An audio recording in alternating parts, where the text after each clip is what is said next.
What a welcome for the #1 team in the country. As you hear the boos in the background at Steve Spurrier Field in Ben Hill Griffin Stadium. First trip for the #1 team into the swamp in 19 years.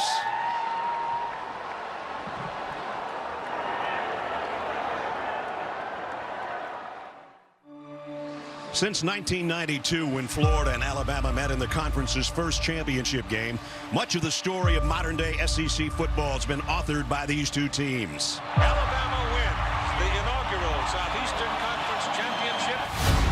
Florida, winner of 7 SEC championship game titles, the most recent coming against Alabama, coached by Nick Saban. In the rematch the following year, the tide was turned, kick-starting a dynasty largely responsible for the program's 9 SEC championship game victories. Alabama, the dreaming is over. Last season, the stars aligned once more, and these two teams met in the championship game for the ages. Touchdown, Alabama. Touchdown, Gators! Alabama survives in a great SEC championship. The dawn of a new season's brought new faces to familiar places. Gets it much long. Touchdown, Alabama! Richardson, he throws the ball. Touchdown, Gators! Oh, man! And now the Tide and Gators are ready to write yet another chapter in their storied rivalry.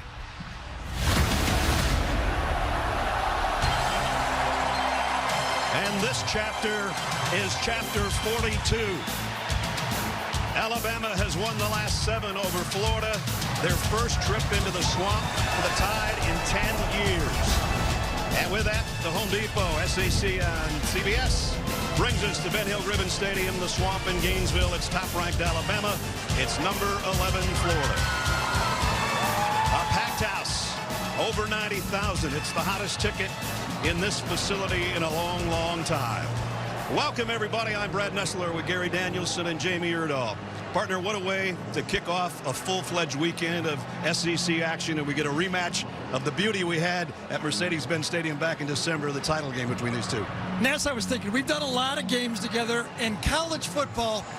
Is there anything better than a highly ranked team going on the road to battle a legitimate team? Is that the best you can do? It is, and the best that we've seen over the last 4 years. You know, you didn't even have to have last names for the Alabama quarterbacks. Right. It was Jalen, Tua, Mac, now it's Bryce. It is, and this is one cool customer, Bryce Young. He's taken over a program. He knew what he was stepping into. The success here, what's expected of the quarterback, but he has been groomed for this job. Now, it's going to look a little different. The crowd is one thing. Last year, Mac Jones got to do it with nobody in the stands and a Heisman Trophy guy. This time, there's a plethora of receivers, no names yet, but running backs and receivers, a little bit more by committee. But we know this, Nick recruits good players. Well, Bryce Young is the man. For Florida, it's the men, because they got 2 quarterbacks that have played very well in the first 2 weeks. It's worked so far, these 2 guys. But out at practice, the first thing, the storyline has been Richardson hamstring. And it's right up until game time, still a question mark. Well, speaking of the question mark, maybe we can get an answer from Jamie Erdahl. Jamie. Well, our ears certainly perked up yesterday when Anthony Richardson told us that his first and worst hamstring strain came back in spring football. So what we saw from Richardson last week was actually a re-injury of that right hamstring. Saturday evening, he had an MRI. Friday morning, another one. The imaging says the hamstring has greatly improved. He is medically cleared to play. However, when I spoke with head coach Dan Mullen an hour ago, he told me that Richardson will not play today unless Emory Jones gets hurt. Guys, a far cry from the 2-quarterback system Mullen really wants, but Richardson has cleared himself medically to do backflips during warm-up, apparently. Okay, so if that's a bad hamstring, partner, how can he play when he's healthy? If I could do that, I'd still be playing. That's right. Well, it's going to be a lot different. Florida's gotten comfortable with the 2 quarterbacks, making the defense look at both guys. So it's Emory Jones's job, but you can see what Dan has done with 2 quarterbacks. He's done it in the past with Chris Leak and Tim Tebow. So now, Emory Jones, who I thought kind of felt the athletic ability of Anthony Richardson behind him, has to calm down. It looks like his game, He's up against the best. Let's see what happens. I know one thing, the crowd's not calm. Number 11, Florida. Number 1, Alabama. The kickoff is coming up in moments.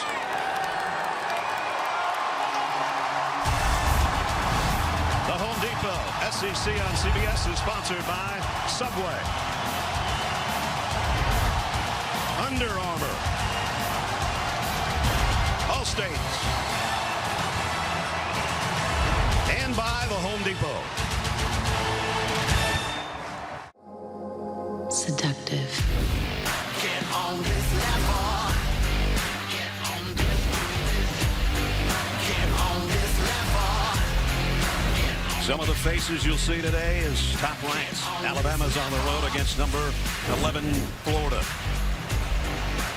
They expect one of the 10 biggest crowds this stadium has ever had for this one, as guys are still rolling in. Dan Mullen, in his 4th year, took the Gators to the SEC East title and then lost a close one to Nick Saban's Alabama club in December. Pre-game, Dan Mullen, a hug to Megan, Ken and his son, and Breland, his daughter, a kiss for luck, and we're on our way, I guess, as the song used to say. Nick Saban, all business. Well, Miss Terry's maybe on the trip, I don't know, but in his 15th year with 7 national crowns, 6 of those at Alabama in his stay in Tuscaloosa.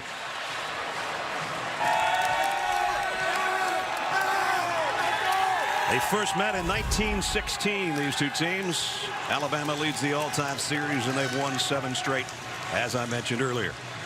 First meeting in 10 years here in Gainesville. You know, I was thinking about it, Garen. I thought, well, how can it be that it's been 19 years since the number 1 team was in here to play Florida? And then I thought, oh, Alabama hasn't been here in 10 years, so that takes care of half of it. Well, and here's another little note. The last 2 games I've done here with Alabama and Florida, one in 2006.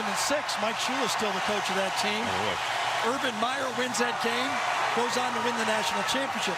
2011, against his Florida team, Nick Saban comes in and wins, and they go on to win the national championship. Let's see if these two can end up in December where they ended up December of 2020. Florida won the toss and deferred. Alabama to receive. Chase Chrisman to kick. Here we go. And fair catch taken, and that'll bring it out to the 25 for the Crimson Tide offense. Here's the man we talked about, Bryce Young, off to a red-hot start, threw 4 touchdowns in their opener against Miami, which was the best opening performance by a quarterback in Alabama history. Making his first true road start, and he's hearing about it already.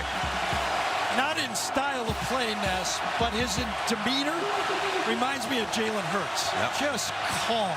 That's the word. He just, when everybody else might be a little nervous, he is dead calm. Already thunderous noise on the first snap of the game. And it's Brian Robinson on a cutback, and a good run for Robinson, a pickup of 5. Here are the players that we'll see today, presented by Papa John's. On the offensive side for the Crimson Tide of Alabama, no more Devontae Smith and Jalen Waddle, but you still got John Mechie and company on 2nd and 5. And the throw is out to Slade Bolden. Bolden across the 40, big gainer out to the 45-yard line. So just like that, Alabama, great field position. Well, that's the RPO game. You got an end man on the line of scrimmage that the quarterback reads, and you can always go out to the quick screen. Blocked well outside. Bolton gets it, and he's into the secondary before first down before he's even close to being touched. Pickup of 15.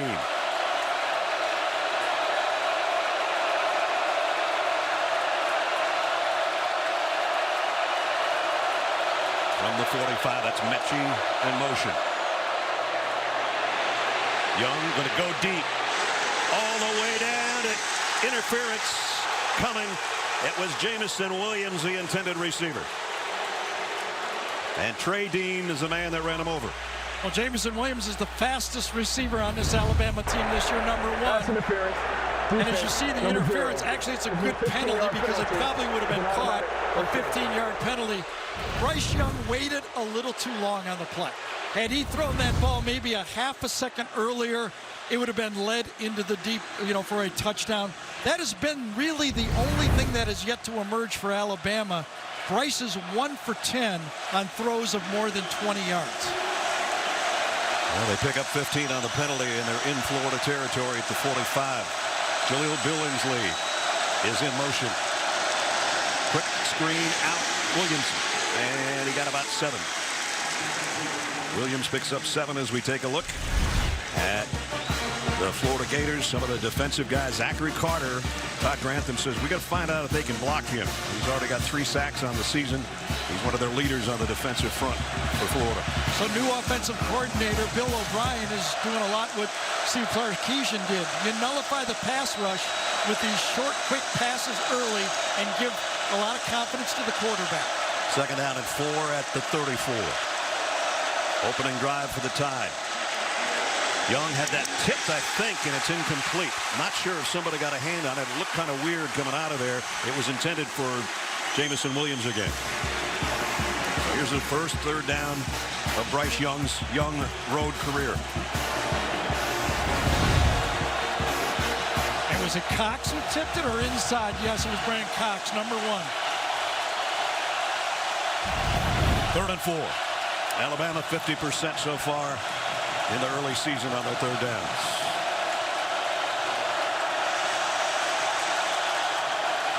Billingsley in the game. I guess he's out of the doghouse, right? He's been in most of this series now. He's part of that trick package to the top of your screen. And the crowd might have gotten to the all-SEC left tackle. Was it delay a game before that? Did he get it in time? Interesting. Is it going to go against Florida? Clock was going down. Interesting call here. Yeah, Bryce Young was clapping and clapping and clapping. And the back judge threw this flag. He's the one who's looking at the play clock. Now they got to talk it out to see who had the flag first. And the play clock there in the corner. Yeah, they didn't get it off. I don't think so. It was almost simultaneous on the flinch. Yep, good call.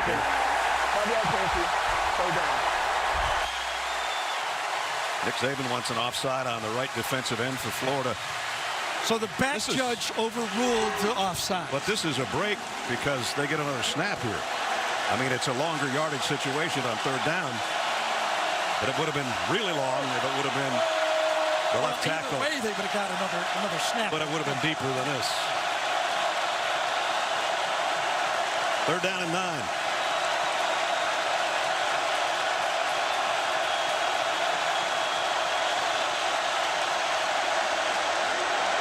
Wow, heavy pressure.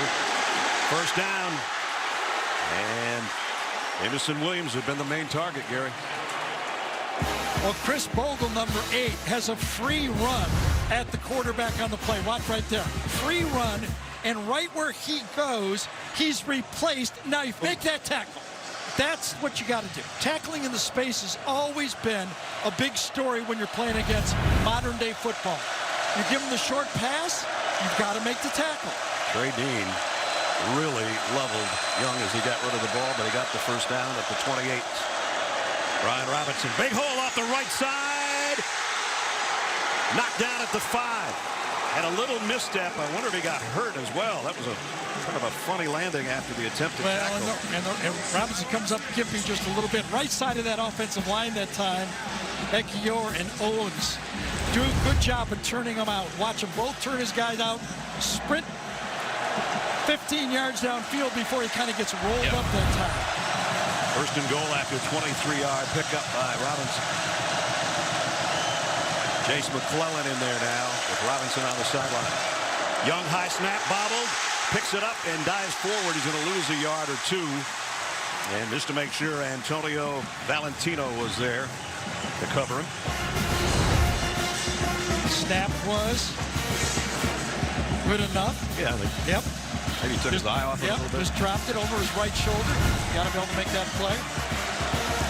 This is the opening drive for Alabama. If you're just joining us, they've worked it down to a 2nd and goal just outside the Gators 6. 8th play of the drive.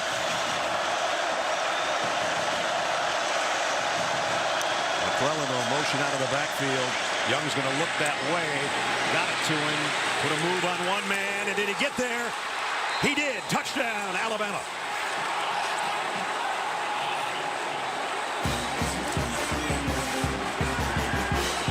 So one delay a game, one drop snap, but everything else just like Alabama has always done it. Pretty good, huh? Yep.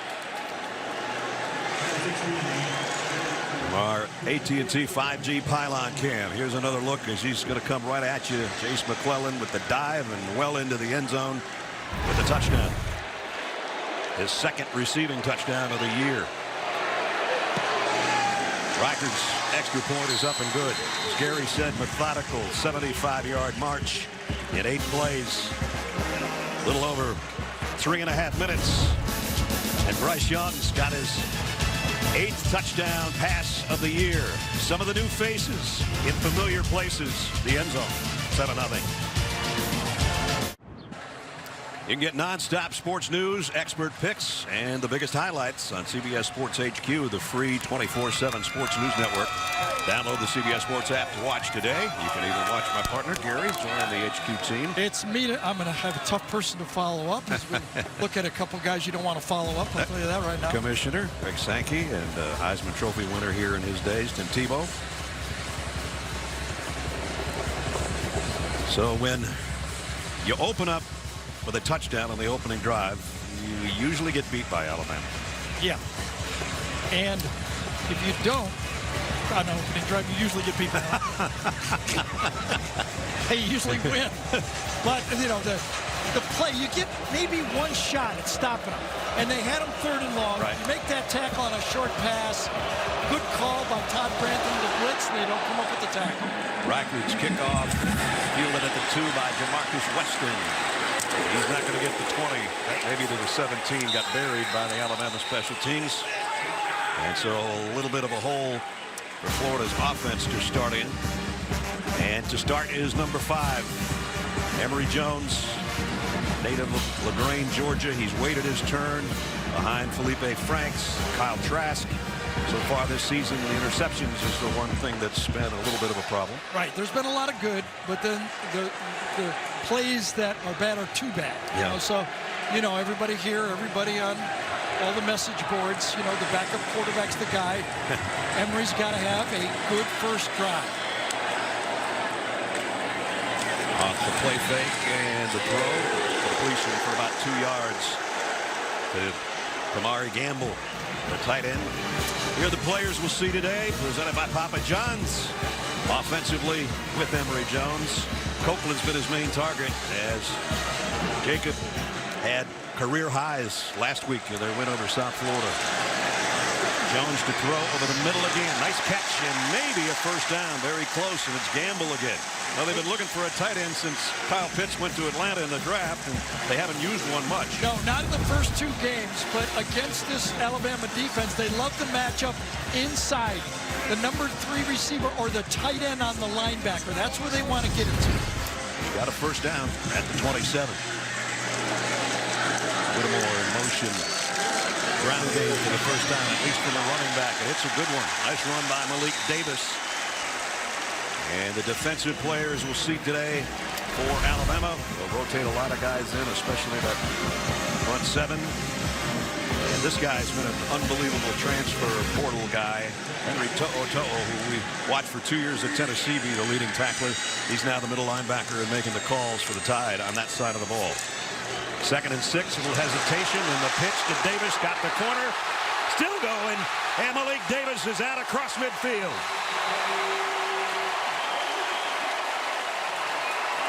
Coming into this game, I believe that if you didn't establish the threat of a quarterback run, they weren't going to move the ball. They did it with the option right there.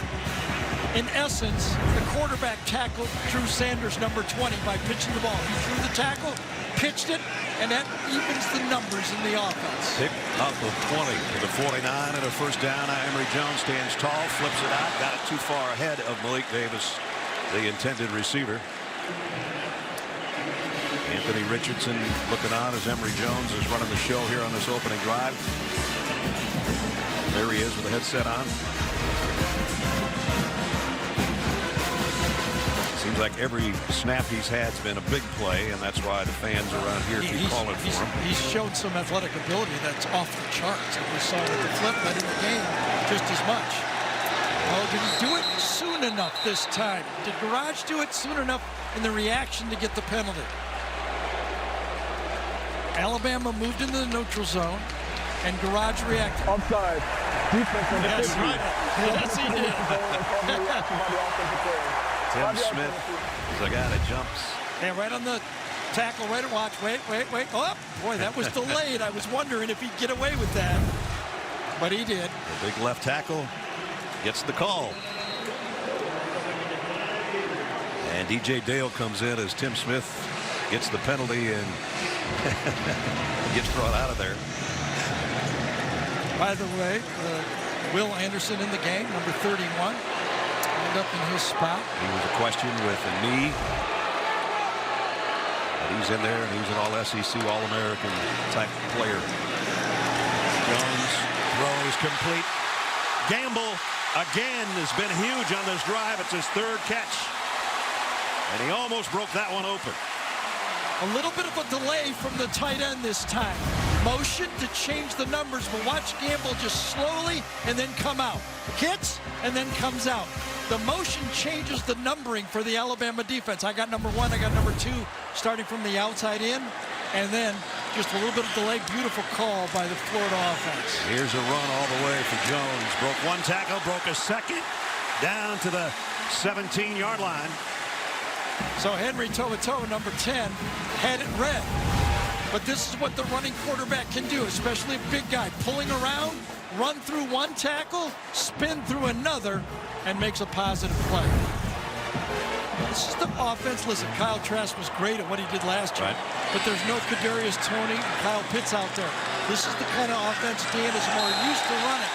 And we just had Alabama toe-to-toe, I think, jump in the neutral zone again. At least that's what the Florida players are saying. And if so, it'll be a first down by penalty.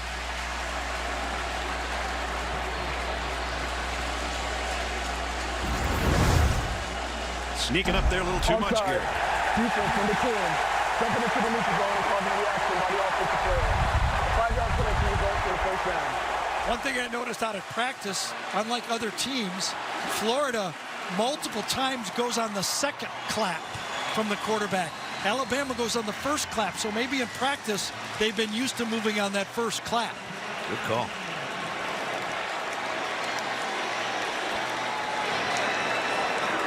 Damian Pierce There it is, split out clap. as a wide receiver. They're going to try the same play as Jones weaves his way inside the 5. Got it to the 4.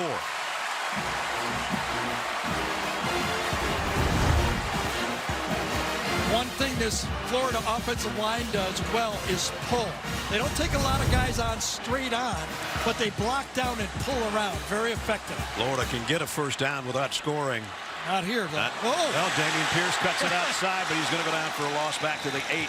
That penetration from that Alabama defensive line there just blew this play up before it got started. Christian Harris is the guy that made the tackle, but as Gary said, that front wall that stopped his forward progress allowed number 8 to get out there to make the hit. And this changes things considerably. It's 3rd down and 6. They can get a first down at about the 2. Remember, Florida had their chance, didn't do it. Now it's turned the tables. 5 across the board. Jones scans the field to the end zone, and it's broken up at the goal line, intended for Justin Shorter. And it's going to bring up 4th down. Well, Amar Davis that time did a good job because Justin Shorter is a big receiver. He's about 6'5". Plenty of protection, plenty of time, and good job by Amar Davis that time. Florida right now still got their offense on the field. Ball could have been a little lower. That's the only critique, but good defense there by number 5. Yep. Apparently, they're going to go for it. 4th down and 6. And now whistle. I'm not so sure about that. Well, maybe Dan Mullen's not either. Yeah, I'm not so sure. We can straighten it out during Yes, exactly. Right? 7:11 remaining, first quarter.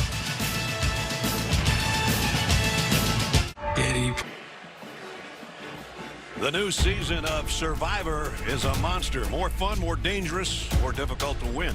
With game-changing twists you've never seen before. New season of Survivor this Wednesday at 8, 7 Central on CBS. Alabama's defense hoping to survive this opening drive by Florida that's taken them all the way down the field. But on fourth down and 6. I would take the points here early in this football game. You know, they didn't get a stop, and I think in the back of Dan's head, that first drive by Alabama and the last score, 52-46. Yeah. But I think the decision correctly is the field goal. Chris Howard will come in and try a 25-yard field goal. Successful drive, get your 3 points, depend on your defense. Don't show lack of confidence in them so early in the game. Chris 2 for 2 on the year so far. From the right hash to try to get the Gators on the board. From 25, kick is up and good. So an impressive opening march by the Gators. Didn't net them what they'd hoped for, which was a touchdown. But they'll take the capper on a 75-yard march. As Gary said, get the points. 7-3.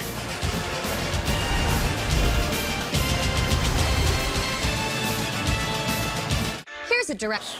So Todd Grantham, the defensive coordinator for the Gators, he goes, all right, there's no 22 out there. He rushed for 187. Devontae Smith, number 6, caught 15. Their quarterback got drafted high. All 3 number 1s. It doesn't look any easier over there. It doesn't, does it? Freshman to kick. And taking a knee is Jamison Williams. Out to the 25 comes the Alabama offense with a 4-point lead. Unique shots of today's game are provided by the Home Depot. What a gorgeous place. What better place to be, right, than the swamp? Although maybe by halftime it might be a little swampy. Good chance of rain. Hot and muggy, and a great start in the first 8 minutes of this game. Alabama scored on their opening drive. Florida countered with a field goal. So 7-3.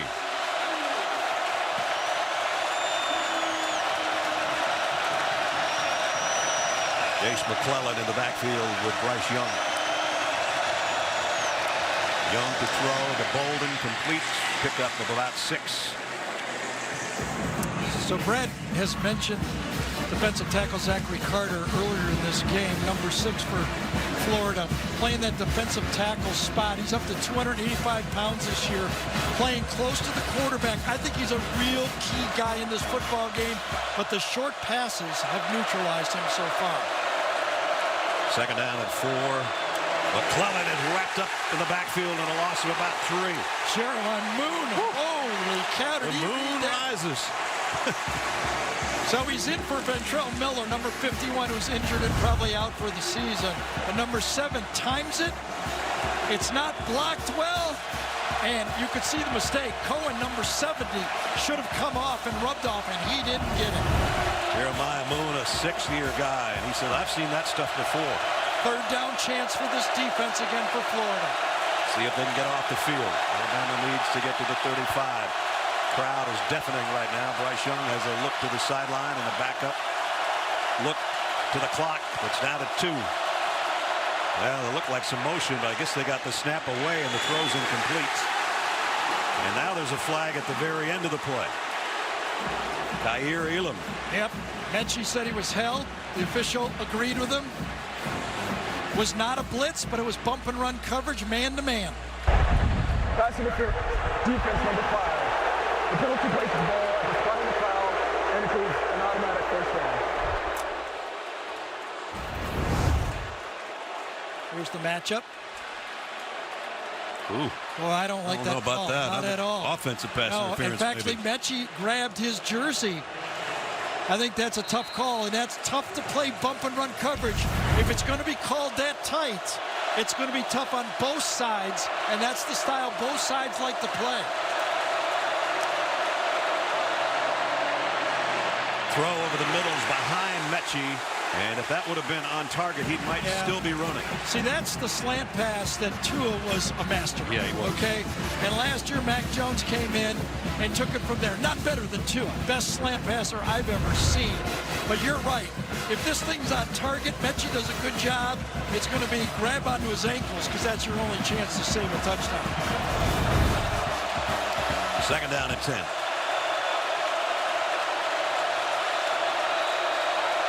Mechie in motion up on top of your screen, and now we've got a timeout, I think, taken by Florida. With 5:46 remaining. They might have had 12 guys on the field for Florida.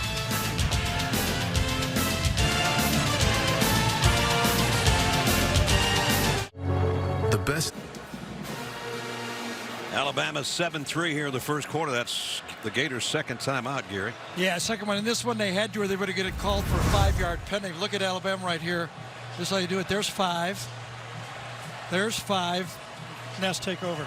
There's 2 more guys back there. You got it. You were testing my You math got skills. it. Yeah, you got it. So it's second down and 10 still at the 39.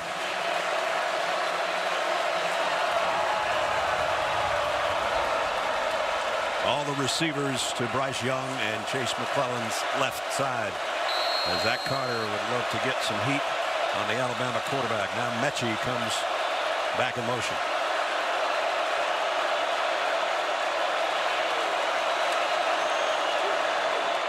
Young throws out of desperation. McClellan made a guy miss. I'm not sure how, but a heck of a run after it as well. So the man that scored the Alabama touchdown looked like he was going to get dropped at the line of scrimmage, or maybe a loss, and he made a big play out of it. Second big play. This is an easier tackle than the last time. Bernie had him. Number 2 for Florida. Come on. Make this play. Great duck. And goes forward. Almost comes down on his knee, but that's a positive play. But not for Florida. Got to make that tackle. That play fake didn't work, but it ended up in a wide open McClellan again down the near sideline this time. So Chase McClellan has been the man so far, number 21. So the yardage, the extra yardage that was gained on the play before allowed new offensive coordinator Bill O'Brien to get a little fancy here. A little play action pass. Bryce knew right away that I had him. The linebacker sniffing inside. It was short enough yardage that he had to stay there, and then the end of the play. So McClellan's been huge. He came in because Brian Robinson went out earlier and looked like he was shaken up, but he's back out there, so he's okay. And so is the Alabama offense. Throw out in the flat, complete to Mechie. Got the edge, and Mechie got about 8 before he's run out of bounds by Torrance. I'll say, so first glance here, we're in the first quarter of this game. It just appears that the Alabama athletes are just better than Florida. No matter what angle the Florida DBs takes, it seems to be the wrong angle. Mechie looked like he had 2 guys there right around the corner pretty easily. And they've worked it down to the 26 already. Second down and 2.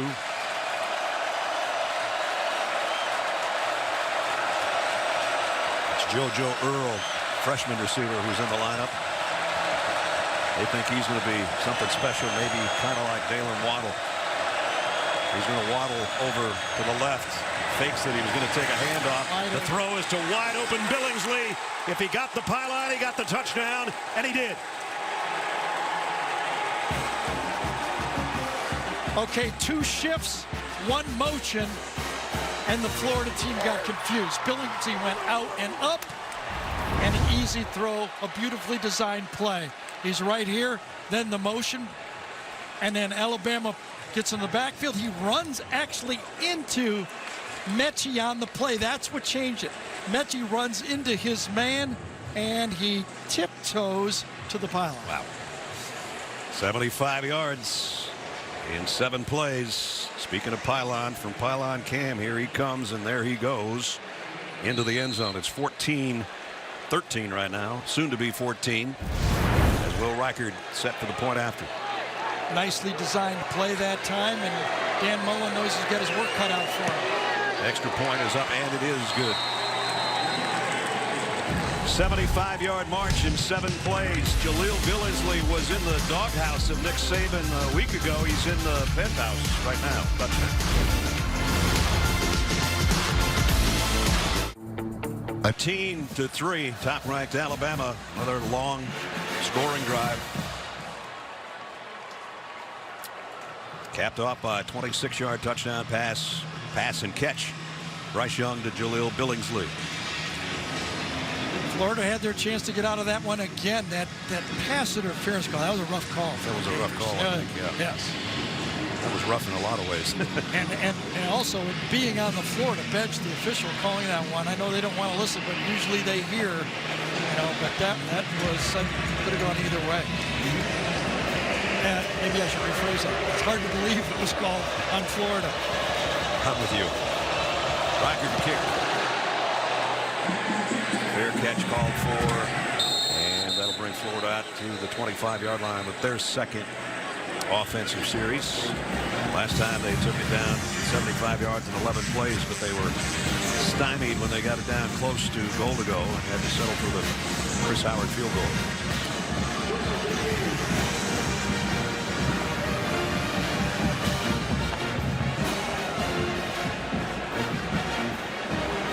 Emory Jones still at the controls. Looked good on that first drive, both throwing and running. Naquan Wright is with him in the backfield. Probably the best receiver of the running backs in the game. He's got some quicks too. But it's Jones keeping and slipping, and his knee goes down. A loss on the play. Will Anderson was right there spying him. Yeah, he was matched up against the tight end that Tipper that time, number 9, and Anderson handles him. Comes in, he's got to get him from the block, but he blocks him really right into where Jones was attempting to run the ball. Took on the block perfectly that time, number 31 did.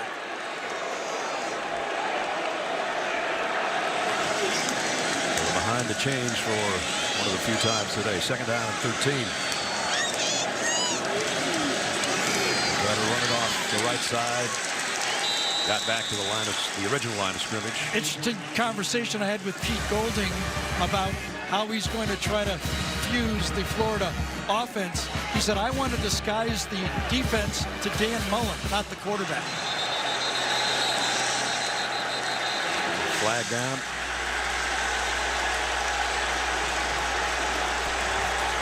Right snap.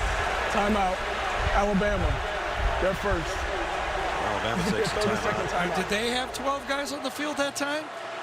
These defensive coordinators just want an extra guy, don't they? Yep. They go dime defense, nickel defense, then, no matter what. Too much money in your pocket right here. Yep. Yep.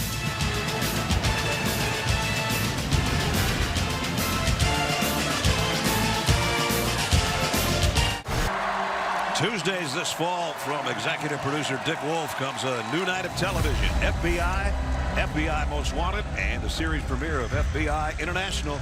All those elite teams proving that justice has no border starts Tuesday on CBS. One night, a lot of FBI. Emory Jones is going to be calling for the FBI, and he threw it right to the defender for Alabama, Jalen Armour-Davis. Well, First turnover of the game. That's Jalen Armour-Davis gets the interception, but give it to number 20, Drew Sanders, with the pass rush. He gets in there and forces a high throw on the play. Well, this is a problem we talked about earlier. Emory Jones is going to be his 5th interception he's thrown through 2 games and 1 quarter. Needs some help on this one, though. Right in his face as he lets go. He gets it. And that's just too quick. Ball could have been thrown, I guess. But when you get hit like that as you're letting the ball go, the receiver went inside, the ball went outside. Turnover. There's the hit. Yep, and I think that caused that ball to go a little bit to the outside on the play. You don't really want to give Alabama a short field, but they got one here. The 38-yard line after the interception. Pistol set with Robinson behind Bryce Young. He gets the quick handoff off the left side. Brian Robinson still running. First down, Alabama, as he picks up 11 before Trey Dean finally drags him down. One of the things is Alabama offense, even though they probably would love the quarterback to throw every time, they love to keep it balanced. Follows number 55, Ekior, just clear it out and run behind the pulling guard. Flags all over the place. False start. Number 55. 5-yard penalty. Still first down. So That'll back him up 5. Quarterback comparison so far, there isn't much of a comparison, as Bryce Young's been almost perfect. That last drive they had, that was 15 plays, they had 4 runs and 11 passes for Alabama. There's Anthony Richardson on the sideline. Again, may or may not play. First down at 15 now for the Tide. Back at the 32.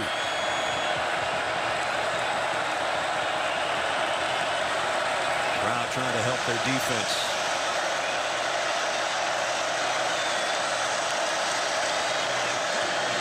Young, plenty of time. Deep ball on the sideline. Incomplete. That was intended for Williams. Zaire Elam, nice coverage that time. Absolutely. Cut off the fast receiver, put your body on him, make him slow down, and a little hand fighting going. Yeah, that Elam said that's about what I did before. Yeah, really. Maybe a little more. Perfect coverage. Cameron Latou is in at tight end, set up on the right side on a 2nd and 15. Offensive lineman trying to hear the call, kind of lean into each other. Empty set for Bryce Young. Looks to his left and goes that way. He's got a man wide open. It's Mechie. Mechie with a stiff arm out of bounds around the 20. So it's going to bring up 3rd down and short. Type of player John Mechie is. Now, remember a few years back, Alabama's loaded with 4, we all knew, #1 draft choice wide receivers. And all of a sudden we're hearing about number 8. This guy deserves some playing time. I'm like, wait, against these guys? And he goes, yes. He's good enough to take reps against those 4. Judy and Ruggs and Waddle and Smith. Yep. They just keep churning them out. 3rd down and 5. As they marked him out at the 22. Blitz coming. They pick it up. Young goes short over the middle. On the run is Williams. Dragged down, 1st and goal. On the crossing route, he just got ahead of everybody. So if you can pick up the blitz, you can make people pay for it because there's a lot more space. Watch Ekiyor 55. That's what makes the play. Moon comes in, takes him right down, smashes him. Plenty of room for Bryce Young to step out. Perfect execution by that offensive line, and then the Ohio State transfer turns the corner. At the 7, 1st and goal.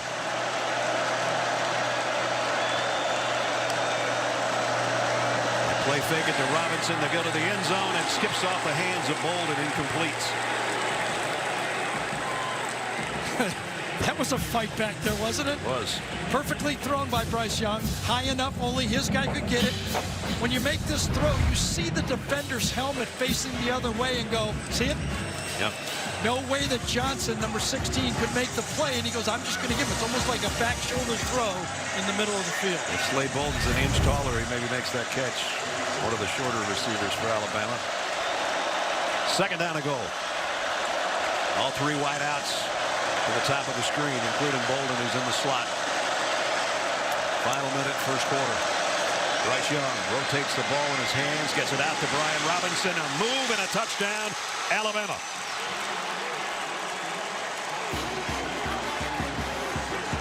So that's touchdown pass number 3. So the power running back made a corner, Elam, number 5, miss on that play. Again, it's not just 2 guys. This offense has about 8 guys that can make plays at a high level. Dump it out, make number 5 miss. Good athlete, and Robinson takes it into the end zone. Brian Robinson, who waited his turn behind Najee Harris and those guys, and he's in the end zone for the 2nd time this year. Reichert in for the point after. It's 21-3, and we're not through the 1st quarter. Only a 38-yard drive after the interception. 2nd running back to score a touchdown off the arm of Bryce Young.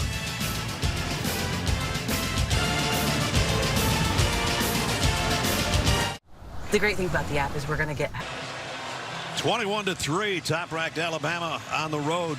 Just capped a short drive with another touchdown pass for Bryce Young. This thing's been a clinic so far, Gary. It really has, and you know, you talk about comfortable.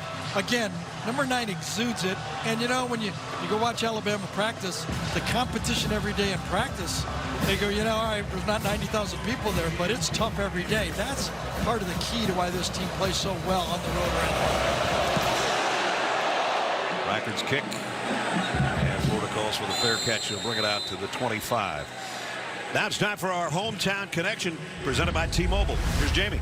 Well, John Mechie has certainly solidified himself as one of the top wideouts here at Alabama, but he is truly a man of the globe. His hometown is up in Canada, but his mother is from Taiwan, and that's where he was born. He moved around because of his mother's family and her work, but he settled in Canada before going to boarding school in Maryland and New Jersey. But you know the old saying, home is where the heart is, that's where his mother is. He hasn't seen her in over 2 years because of the COVID-19 pandemic, but he hopes she'll make it to a home game this season. Wow. And there were a lot of good scores and plays, but maybe the play of the game might have been Mechie's hit on that interception. Remember that? Yep. He forced that fumble. Henry Jones running for his life right now. Throws and completes it to the tight end. That's a 4th catch for Gamble. And Gamble got it out just inside the 30. So you got to figure if there was any chance that Richardson was going to play in this game, he'd be in there for this series, right? So it seems like the die is cast here. It's going to be Emory Jones' game, unless he gets hurt. Just 36 passing yards compared to over 100 more for Alabama. 2nd down at 5. He'll keep it. Emory Jones does this well as well. Out across the 40. That should bring the first quarter to a close. E.J. Dale ran him down, but a good run for Emory. Again, if Emory's going to struggle throwing the ball downfield, you have to kind of do it the way Dan did it at Mississippi State. Run the quarterback. Nick Fitzgerald is going, I had to do it. All Alabama in quarter number 1. The Tide on the road with 3 touchdowns and a 21-3 lead.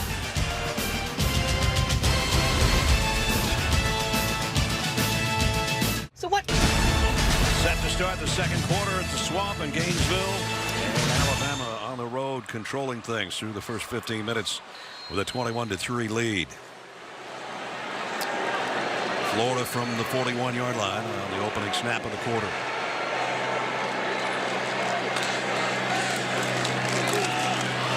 Keep it on the ground. And bring up a 3rd down. Brad Nessler, Gary Danielson, Jamie Hurd all down on the field.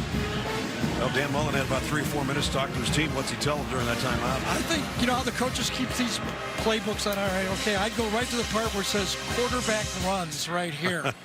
And I would just say, Emory, you got to establish the quarterback in the running game, and then the play action pass game will come after it. There's the play action pass, back shoulder, but it's incomplete. Yeah, because going to the drop back game would be right here. Right. Like I'm not. That's kind of empty. That's why I said the drop back. I would use that as a last resort because it's not Emory's game. He's got to get in there, run the ball, run the option, the zone read, try to make this Alabama defense a little bit uncomfortable with the running quarterback, and then try to open up the passing game. See if they can just keep this drive going. They're not going to get all the points back in one fell swoop. 3rd down and 4. Nice throw. And a 1st down at the 44 to Trent Whittemore. 3rd and manageable. That's where it has to go. Making those 3rd down conversions. This Florida team has to keep it 3rd and 5, 3rd and 4, 3rd and 3, and that allows the easier throw for the quarterback. He put that one right on the money. So the Gators do keep the drive going at the Alabama 44. That's Whittemore in motion. Alabama comes with a corner blitz and a little shovel pass on the inside. There you go. Well, nicely defended that time. Will Anderson made the stop. Yeah. Will Anderson is just not only have a lot of ability, number 31, left side of the line, but he goes from the quarterback and plays the shuttle pass inside, and he plays with a high motor every play. Watch 31. He's an All-American, without a doubt.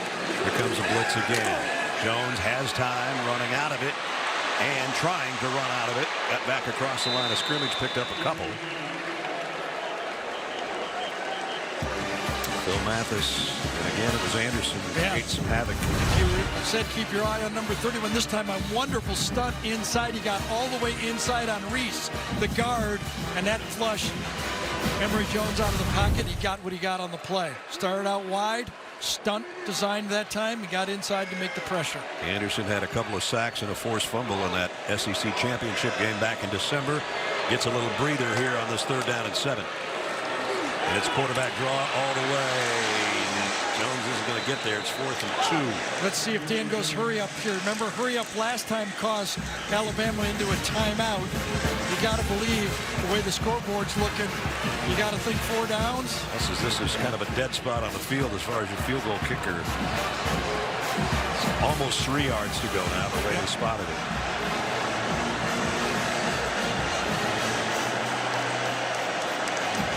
The no huddle kept Alabama's defense from substituting. Now you got to pick out the play and make it work.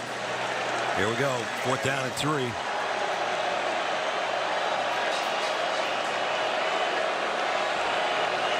Clock winding down. They might not get this off. Oh, man. I had to take a timeout. So the thing is, if you're going to punt, you can just take a delay a game. It doesn't make any difference. But with 21-3, it looks like Dan wants the 4th and 3, right? Yeah, I guess so. It is a timeout. Their last one comes with 12 minutes and change remaining in the first half. We'll see what they do when we come back.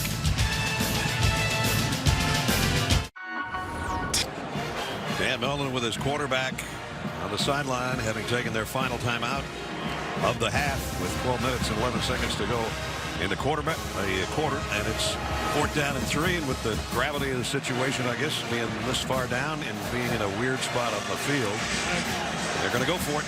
Well, Gamble, number 2, the tight end, has caught 4 already. He's been their best matchup. Is that where he goes? Mullins called the play, and Emory Jones apply it for a 1st down. Gonna have to hurry. Ball's tipped in the air, incomplete. Alabama takes over. Somebody on that interior got a hand in it, and so the 4th down goes awry. Nick Saban happy with his defense. Coming off the edge, right up there, right into him. Really, no place to go. Defended not only with a good pass rush, unblocked off the edge, but really nobody to throw to. Brian Branch is a guy that deflected it. He's played every position in preseason in that secondary, and in this case comes on the blitz and got his hand on it, and it turns it over to the Alabama offense at the 37. They've had 3 drives, 3 touchdowns, 3 touchdown passes for number 9. Billingsley has one of those. He was in motion and just set up in the slot. Young thinking about going deep, and now they've got his jersey and he throws it in the dirt, so they finally got a little bit of pressure on him. Not sure about that one. He might get intentional grounding on that one. Dexter is the guy that had his jersey.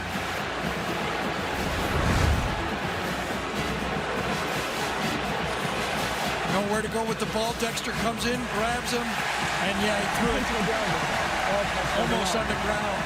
The penalty places the ball at the front of the foul and includes the loss of down. 2nd down. You had that call a lot quicker than the officials did. Exactly. Yeah, that's just about a 3-yard spike. Didn't even get past the line of scrimmage. So a lot of green on there.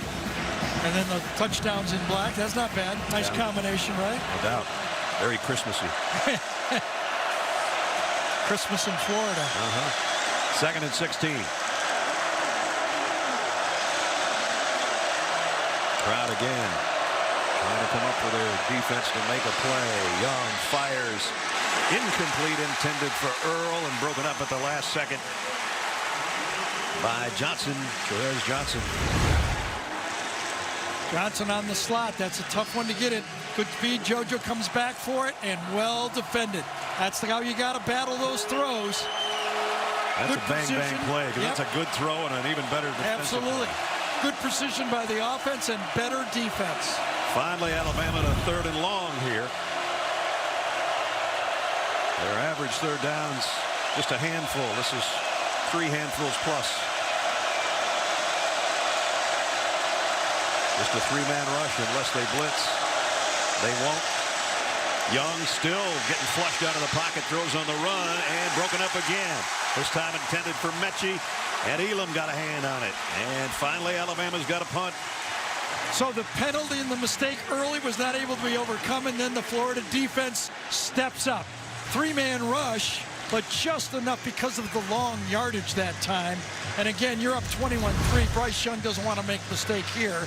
Looks deep, keeping it back in. That means he's got not much, and then dumps it up. Two good defended plays by Florida. Maybe the defense can give the offense some juice. Maybe. First punt by either team as James Burnett set to kick it. Xavier Henderson is back deep. And he might take this on the bounce. No, he's going to get out of the way. And this takes an Alabama roll down around the 21-yard line. Just remember, if you're Florida, you were down by 18 at halftime in the SEC championship. You got to go, keep fighting, get it closer. That one, and that will be an indicator maybe on who's in the West a threat to Alabama, if there is such a thing. A lot of football to go. We'll know more in about 3 weeks, right? I think so, but as usual, as in the last, 12 years, you better bring all of your A game to beat Alabama. So Florida got their first stop. They take over at the 21-yard line. Dameon Pierce in the backfield with Emory Jones. Receivers bunched in tight. Here's the play fake. Plenty of time, and again runs out of the time. He got a nice gain out of it, though. Picked up about 6. As we test your knowledge with today's Aflac Trivia question. Who's the last SEC East head coach to defeat Alabama? It's been a long time. Can we go? It's 31 straight games, if that helps you. We got a Gator player down. Well, can I give a hint? Was it on the injury? I know who the injury is to. It's Delance, the right tackle. A hint on the Aflac? Sure. I did the game. Okay. So I can remember. Well, that's not fair. Well, people can eliminate some games, if they're avid CBS SEC people. Right. Under 56 on the right side of the screen. Ended up in a pile. It's kind of hard to see what happened. He was pounding the turf, so he was upset with the injury. He felt that it was a bad injury. We'll be checking on him when we come back. 11:23 till halftime. Progressive presents At Home. As Gene Delance limping over towards the tent, the senior out of Mesquite, Texas. Already wearing a heavy brace on his right knee, and that looks like it's the problem. That's a concise, tight formation for Florida. They try to go deep on the play, but is defended. Look at the safeties right there. Nowhere to throw the ball. Emory has to come out of it and get what he can for 5 or 6 yards. Delance, when he goes out with an injury, got probably the best block on that guy all day long, and then he ends up getting injured on the play. Second and 4 Gators. Michael Tarquin will take his spot at that tackle position. Second down at 4. Inside handoff. And that's only going to get about a yard for Dameon Pierce. Dameon Pierce, the ball carrier. Alabama over the years, common denominator. You look at that yellow streak down the right-hand side. Don't throw any interceptions, and you might get lucky and beat these guys. Yeah, you've got to play well, and you have to take care of the ball. That's what it. Early, what it was, 2015, Ole Miss beat Alabama early. Alabama turned it over 5 times. They don't do that very often. Right. 6 of 11, and that 1 interception. Here's the option. Late pitch. Yep. And To'o says no. Yes.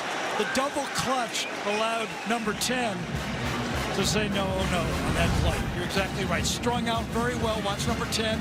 Strings out the option, and then forces the pitch. And it was a little bit of a horse collar there at the end of it. You got jersey. I think that's what Pierce was calling for. Oh, I don't know. I think that's horse collar right there. You got him right in the Pierce. But I think, yes, I think that counts. Got away with one. So they're going to have to kick now because of the field position. 4th and 2.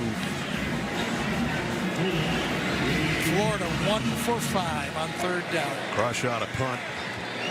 Slade Bolden is a return man. Whoa, hit this a mile in the air. Bolden says, I don't even want to field that. I don't have to. It bounces at the 30-yard line out of bounds. That's where Alabama takes over with 9:41 remaining in the half. They're controlling the game here at the Swamp.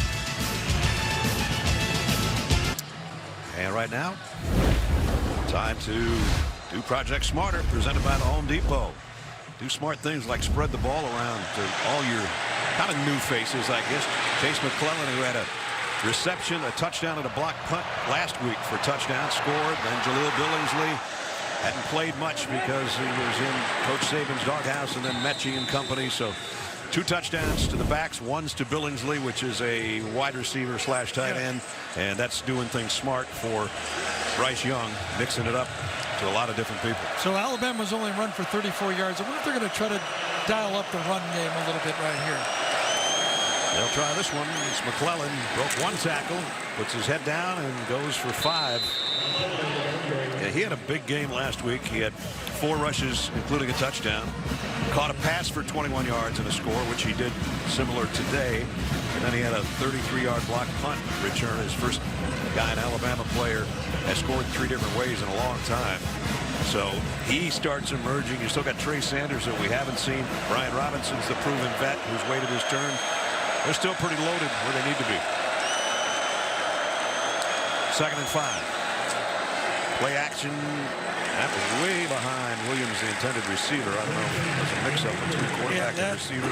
That was an RPO, and the quarterback makes the choice there. And, you know, right now, you got to wonder, like Coach says, all right, these RPOs are good, but we could run a couple of these plays. If we're going to throw the slant like that, we're going to take the P part of it out of it. Take the R part. That was the first really errant throw by number 9 all day so far. Now he's got 3rd and 5 from the 35.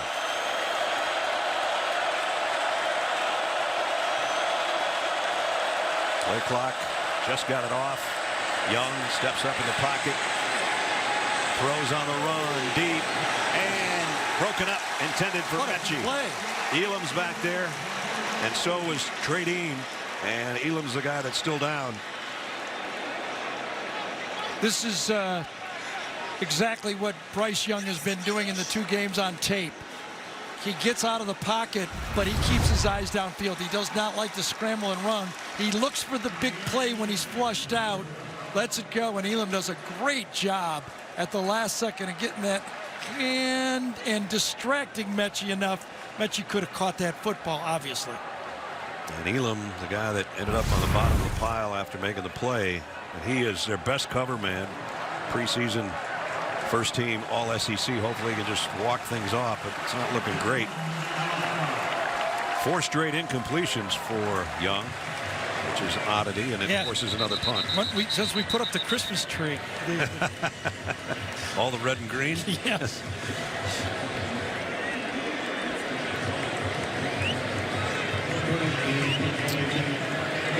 So the second Alabama punt from James Burnick. Xavier Henderson back deep. Nobody on the slot. Who comes out here late? Oh, he's going to go in. Bolden crosses over to set up to help block. And Aussie-style punt fielded right about at the 21-yard line, where Alabama's got it back offensively. Let's check in with Jamie. Well, we wanted to review as to why Florida fans are probably asking. They're not seeing Anthony Richardson up until this point. Again, he re-injured a right hamstring last week. The original injury happened in spring football. He has kept the headset on in terms of helping Emory Jones throughout this game. He's been on and off the bike. But, guys, in terms of body language, he truly does not look as if he is getting ready to enter this game. He's had no conversations with head coach Dan Mullen as if trying to convince him that he should be in. And, of course, to remind you, Dan Mullen told me before this game that he would only use Anthony Richardson in an emergency situation today if Emory Jones got hurt. And he said his MRI yesterday morning was about a 50% reduction in the amount of strain on that hamstring. I said, did you pull that when you grabbed your leg when you hit the end zone on that play? He said, no, I pulled it at the 50-yard line. A little bit earlier.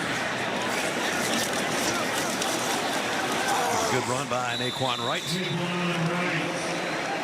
So those kind of dissecting calls that Coach Mullen was able to use last year when he had Kadarius Toney and Pitts. He was able to isolate those guys and get some big plays. He's not been able to find that. You could call it quarterback play. You could call it better defense from Alabama. But he's not been able to steal any chunk plays in this game so far. Jones looking for a throwback. Had to throw late, but he got it complete. On the runner with a blocker in front is Zipperer. And he's in Alabama territory at the 45. Elms finally brought him down, so there's a chunk play. It looked like it was going to be a blown-up play. Yeah, and he coming right across the formation right here, and I don't exactly... Oh, did he run into somebody on the play? Going so shallow that Zipperer's wide open for one of the few big plays for this Florida team. 30-yard pickup to the 45. Touchdown here will make this a lot different crowd. Longest play today for the Gators. Play fake. Jones double clutches and throws incomplete, intended for Whittemore. Josh Jobe was back there covering. Here it is on first down. If it's not there, you're not a drop back pro passer. Maybe you'll grow into it. But on first down, you got to take the easy throw right there. Just take that one right in front of you. Get the 5 or 6 yards. You know that crossing guy's coming right into your face. Look, pretty good coverage. If he's not wide open, come to your backside guy for the easy first down play. 7.5-minute mark. Daquan Wright splits out to the top as an extra receiver, so 5 in the pattern. Jones zips it from too far behind. The easy one. That's the crowd's going to notice. There's been a lot of passing in this stadium. I don't know if you know that. Yeah, there has. And they There's some statues outside. So this is the one that says, all right, this is one you got to make. We can set them all up for you. We know Alabama's got a good pass rush, but we can't miss on a throw like this. As long the wingspan as Shorter has, wasn't long enough. And Jones carries to the 41, and the Bluebirds are out again on 4th down.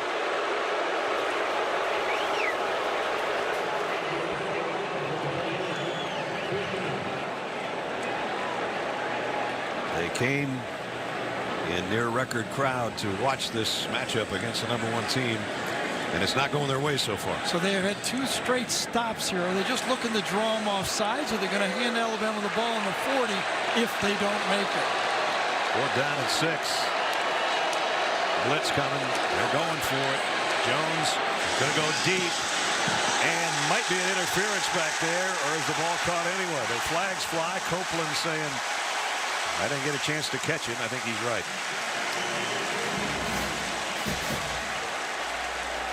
Josh Jobe, the guilty party. It's funny. Jordan Battle, number 9, is going.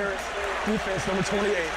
It's going to 15 yards. Oh, yeah, he got his hand up there. You got to call that. They had a small one earlier that was called against Florida. You got to call it. What they're saying is the official standing right on the sideline didn't throw the flag, and the judge, middle judge, back judge, threw it, and Jordan Battle's going, man, you were right there. Why didn't, you said it was not interference, and the flag comes from another official. But I think it's the right call. And a first down at the 26. So there's a little bit of life by penalty in the Gator offense here. Jones and Malik Davis in the backfield. And it is Malik straight up the middle. Davis heading to the end zone, and he's in. Touchdown, Florida.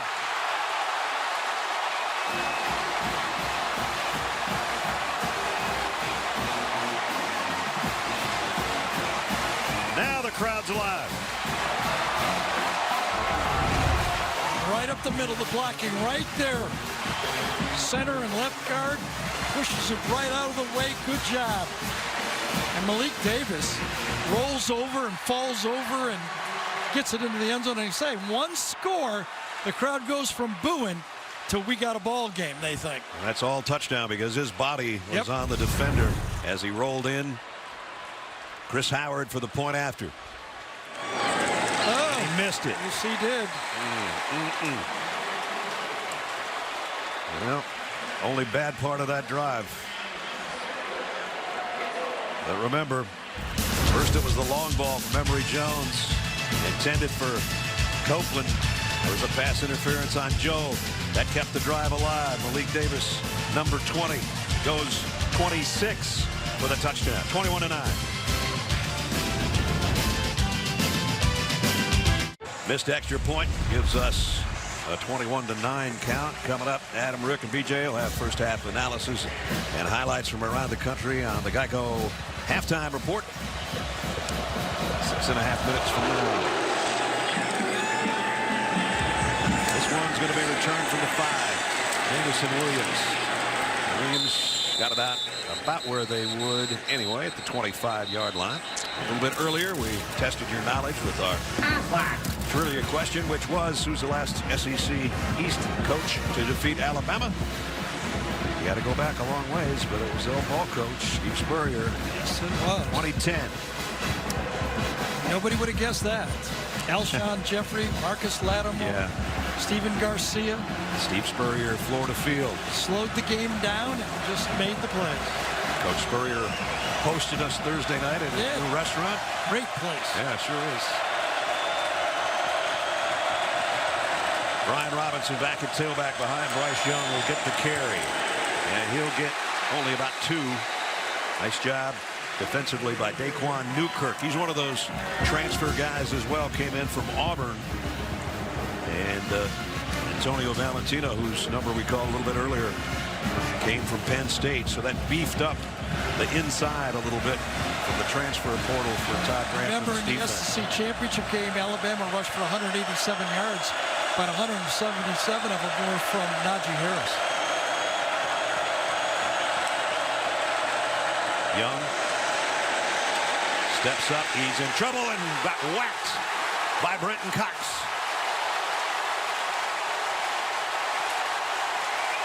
So Brenton Cox gets the sack, but the mental clock in Bryson Young's head right here has to go a little quicker.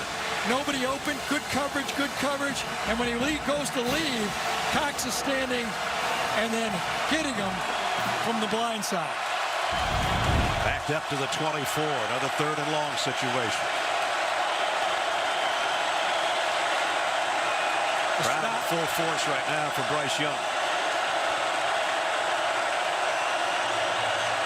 3-man rush. He goes short over the middle and a crossing route to Mechie. Mechie's going to get swarmed under at the 30, and Alabama's going to have to kick again. That's 3 stops in a row for the Florida defense. Remember, Florida gets the ball to start the second half. Big part of this football game right here.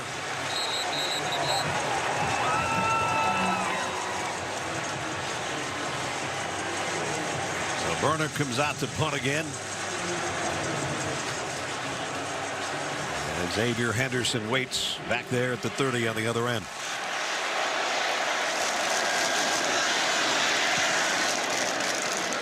See if he can return this one. Henderson going to field it, but he gets buried immediately.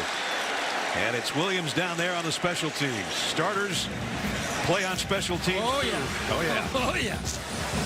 The gunner, sometimes you'll see Mechie on it in the past. You'll see Williams, the fastest player on the team. McClellan is right there cleaning up the tackle, but that time the wide receiver makes the play. Well, that'll look good in the film room. Special teams. It's the first pressurized drive for this Alabama defense, probably all season right here.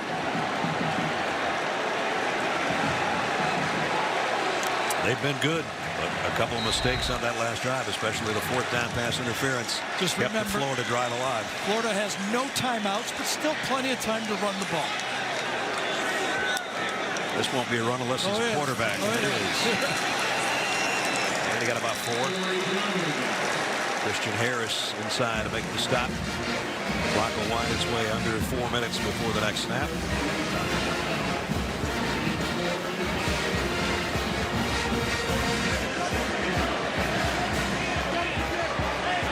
And Mullen hoping for more points here in the next 4 minutes.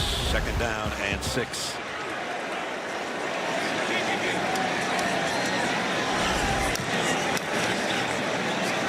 Empty backfield. Emory Jones wants to to throw. Crossing pattern. Got it. Complete.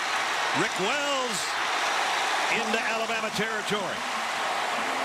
So the game plan again is get it to that slot receiver. Third guy in from the outside. That's the matchup they want. It's on a linebacker. It's on toe-a-toe. You get a wide receiver on a linebacker, and that's where they pick it out. Ooh, almost fumbled that ball. But the defense counts from the sideline in to count the receivers. One is the widest guy, 2 in the middle, and 3 in the slot. This time 4 receivers for Florida to the bottom of the screen. And it's Dameon Pierce the other way, the running back. Jones running out of time, looking for a crease, doesn't find it. He's dropped for a loss. Tim Smith in on the play along with Fedarian Mathis.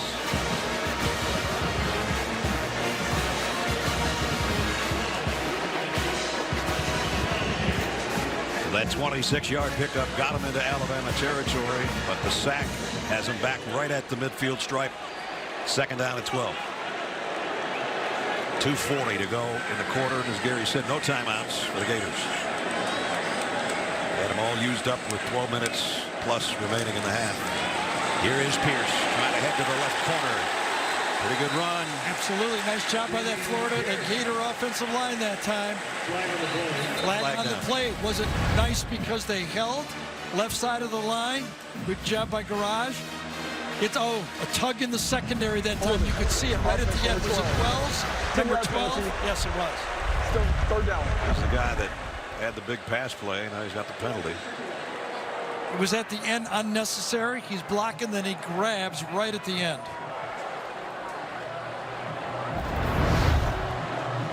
Armour Davis was the guy held there right there. There it is, right there, yep. He holds, and then everybody does the same thing. It's like when you're kids, they take a cookie and they put their hands up like that. I didn't do it. I did not do it. Those are not my grubby little fingers on that cookie. Backed up to the 43. That's not the direction they wanted to go after the big pass. And here's where you have to be careful with an inexperienced quarterback. Can't make a big mistake here. Blitz on toe-to-toe. He's going to loft his screen, and it's going the wrong way again. Drew Sanders drew a bead, and it's third down and a whole bunch now. We're seeing a lot of Drew Sanders, and we will see Dallas Turner as well, number 15 later. But Drew is playing because Chris Allen, the starter at that position, has lost for the season. Drew, an emerging second-year player and getting better and better. This is one of the emerging guys. We're talking about emerging offensive players. You said, Gary, Chris Allen out with that broken foot for the year, so he's one of the guys helping pick up that slack. Wells in motion, third down and 23.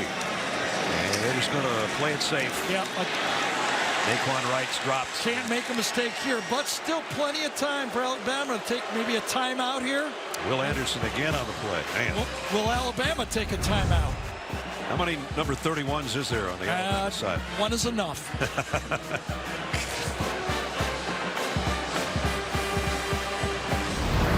He is good. No, they're not gonna.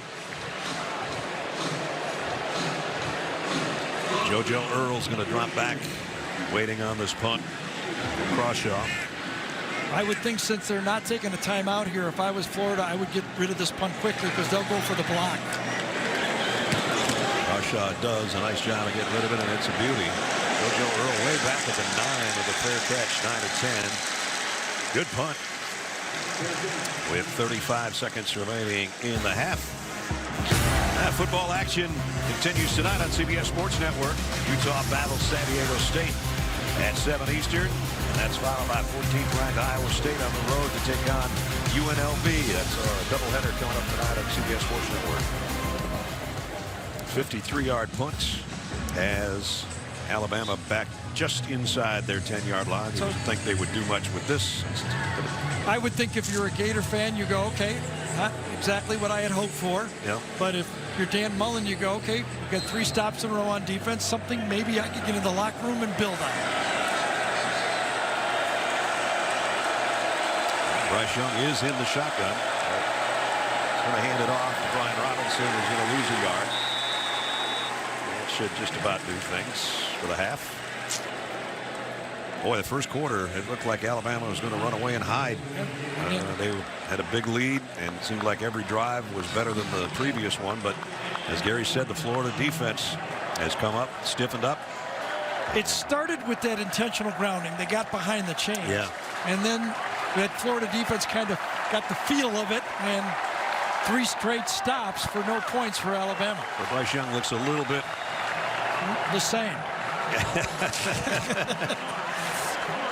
He looked like he wanted more than 21, but he does have 3 touchdown passes in the first half. Florida will get the ball to open up the third quarter.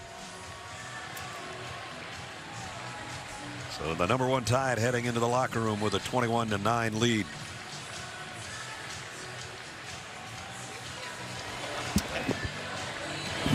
Can't get too close. Let's check in with Jamie. Coach, has Emory Jones continue to show you enough to not use Anthony Richardson in the second half? Well, you know, with Anthony with his injury, I mean, we got to be really cautious with him. I thought Emory's playing pretty good, you know, in the first half, making some good decisions, getting us into the right plays, managing the game, made some good throws. We just got to execute cleaner, you know. I mean, we got to get more time. There's some opportunities that guys are open and we're getting hit. We got to be a little bit more efficient offensively. We made some early mistakes defensively, you know, giving up some first downs on penalties, but we settled down. Thanks, Coach. Thank you. That's into the first half. 21-9. Top-ranked Alabama with the lead as we send you to Adam Zucker and the guys on New York studios. The Geico halftime report. Zuck, back to start the third quarter. Home Depot SEC on CBS from Gainesville, Florida, and the Swamp. Brad Nessler, Gary Danielson, Jamie Erdahl, we welcome you back. Just about set to start the third. Partner of first 3 drives for Alabama. Touchdown, touchdown, touchdown. Right. Last 4 drives, if you can include that 1 play to end the half, 10 total yards. So there's something for Florida to hang their hat on. Yeah, I think so. But also, I think at the beginning of the game, I don't think, you know, the first 2 games that Florida played didn't get them ready at the start of the game. The different angles, better athletes, you know, Florida Atlantic, South Florida, not Alabama. Once I think they got feel of the game, they were taking better angles on defense. I think the story for me of the first half so far has been Alabama doesn't have any balance, has not been able to run the football. Only 30 yards on the ground. And Florida will get the ball first. That's good news for Florida fans who've been a little bit impatient at times today. Some wondering why they haven't seen the second quarterback, Anthony Richardson. We've documented that as thoroughly as we can. The hamstring problem, he would be an emergency quarterback and probably wouldn't play the same way that he normally does. And Emory Jones set to take the field as we check in with Jamie. Well, not enough balance for Alabama, and Nick Saban would also say not enough intensity and commitment, especially when he wants a full 60-minute effort out of this team. When I asked him if he felt like the intensity dropped off in the second quarter, he said, yeah. Did you? I mean, Coach, why did I ask you? Of course, that's what we observed. But it's a little intense when Nick Saban asks you the question back. I like it. You had to ask it, and we didn't. I had the answer. So this is the first time you've ever asked it back. First down at the 25 for Florida, opening series of the third. Play action, Jones fires, and a seam route incomplete. Any pass interference? Yes, there it comes. Yep. Jacob Copeland, the intended receiver. Josh Jobe, guilty again. That was the full Monty there. All 3 flags were thrown on this one on Jobe. Ran right up the back. Pass interference, defense, number 28. The penalty is 15 yards and includes an automatic first down. It's not what Coach Saban was hoping for to open the third quarter. Now, you don't know when you're covering if it's a perfectly thrown ball. I don't know if that was catchable or not. Probably not. So first down at the 40.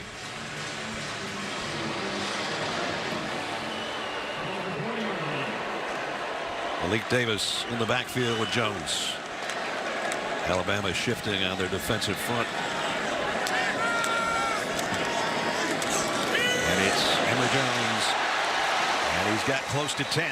Yeah, that was a design quarterback run all the way that time. Fake inside, you see number 20 crash down and just follow the tight end right behind. Positive play. Gamble with a nice block. Pick up a 9. Second down and a yard. You see the rushing yardage disparity between the 2 teams. On second and short, he's going to throw a sidearm, and he slings it beautifully to Copeland. That may be Emory Jones' best play of the football game. He gets out of trouble using his legs. Then he stays calm, looks downfield, gets the receiver who's going against the grain, and throws perfectly on the run. First down at the 41. So into Alabama territory on the opening drive of the third quarter for Jones. Back on the ground. Malik Davis for 9 more. And they're battering the Alabama defense right now a little bit with the ground game. As soon as you establish that quarterback run, you kind of go back to that experience that Dan had at Mississippi State when he had Nick Fitzgerald and he ran the ball. I think he had more than 20 carries in that football game. There it Jones is. on the keeper, and it's a first down. Look at the trends in the first half. Bryce Young, 10 touchdown passes, 3 starts. Ties an Alabama record of Mac Jones from last year. Emory Jones, what he did in the first half, and first 3 drives, as I mentioned, all touchdowns. The last 3 were punts, and then just one more play to wind the clock down to end the second quarter. That was definitely an ebb and flow. And right now, the flow's with the Florida offense. So that Nick Saban defense and Pete Golding have to figure out how to stop number 5 right here. First down at the 30. Jones, pitch, Davis. And even though it wasn't much, it was about a 3-yard gain again. Yes, we all know that Dan Mullen's 0-10 against Nick Saban, but he came close at Mississippi State. He controlled the ball. He controlled third down. He ran the ball with Nick Fitzgerald, and then at the end, of course, there was a guy. Devontae Smith was out there somewhere. Calvin Ridley had an important catch right before that, but it was a very close. Tied it right until the end, until that last touchdown pass. Second down at 7. Whittemore in motion to a slot. And settles in as Jones didn't see a blitz coming. Pitch was perfect to Davis. Head of steam, Malik Davis. Down to the 12. To'o made the stop, but he gashes off the left side. Yeah, well-designed play here coming, and Richard Garage, number 76, does a great job of getting around the corner and blocking the linebacker. Gets in To'o's face. That allows the play to get downfield. To'o makes a tackle, but downfield. That's what you call opening the garage door. Here it is. At the 12, first down. Great looking drive from Florida to open the third if they can make it pay off for a touchdown. That pass is high to Davis, but he brought it down, and he got it to the 6. That's the stress that the modern formations of putting your running backs, your tight ends all over the field, and then you throw easy passes to them. Good blocking up front. Good job that time by Shorter, one of those big wide receivers, to clean the way for Davis.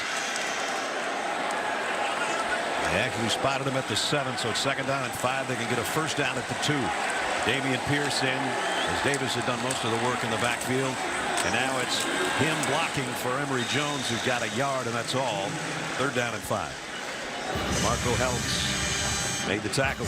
So as you get closer to the goal line on these quarterback runs, the safeties get closer to the quarterback as well. He's the one that made the tackle.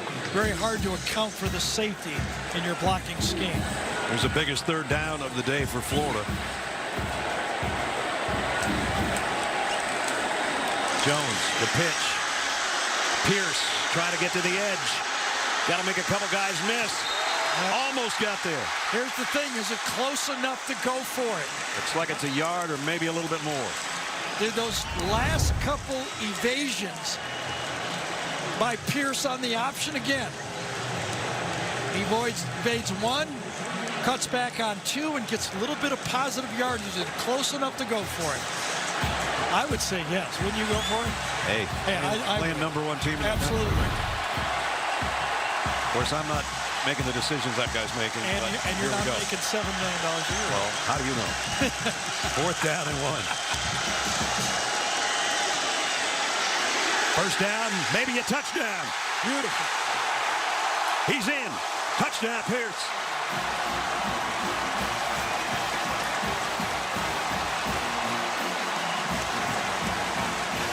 Ran the ball left.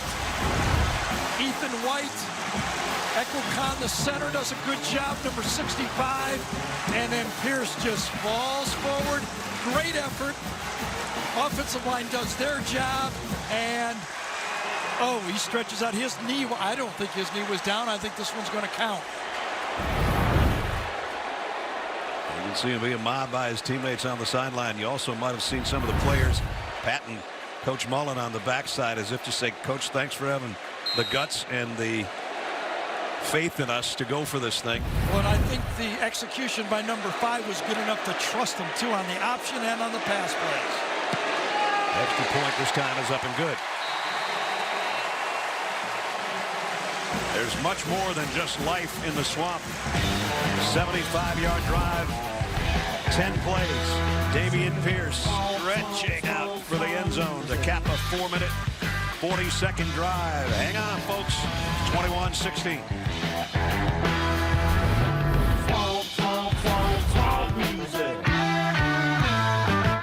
Is starting to rock a little bit now. 21-16. Our unique shots of today's game provided by the Home Depot.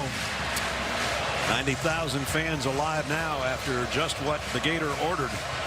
An opening drive of almost 5 minutes. Covered 75 yards and a touchdown. And now we got a ball game. And Alabama will bring it out to the 25.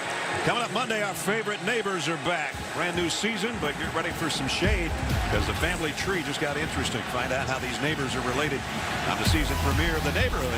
Monday at 8, 7 Central, right here on CBS.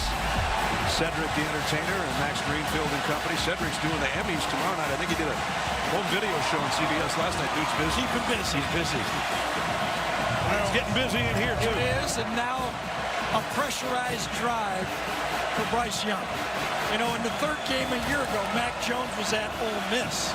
And that was a high-scoring game, and the pressure went to Mac, and he answered. Now the quarterback right here for Alabama is going to be under his first pressurized drive as a starter. So they run it on first down, and they get nothing. Nice play by Mahmoud Diabate. Also, Brenton Cox.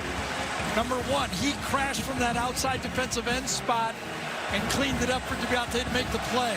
Alabama going a little tempo, or at least they're showing it.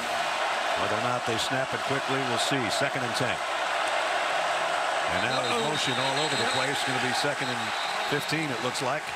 The one big well, I'm going to give you 2 big differences for Mac Jones last year and Bryce Young this year. One, there wasn't 90,000 people in the stands. That's right. Number 2, the Ole Miss defense is not as good as the Florida defense. Good point. Good 2 points. Now this snap count or the clap count or something was messed up here because half the line took off.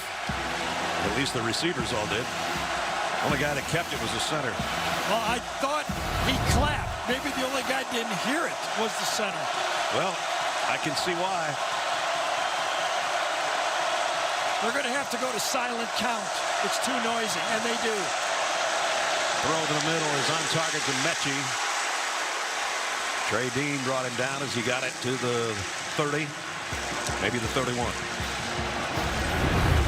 Mechie in the stack over here, comes right across into the middle, wide open area to throw to, and he sticks it right in there. Big 3rd down on the opening series of the quarter for Alabama here, and even bigger for the Florida defense in this group.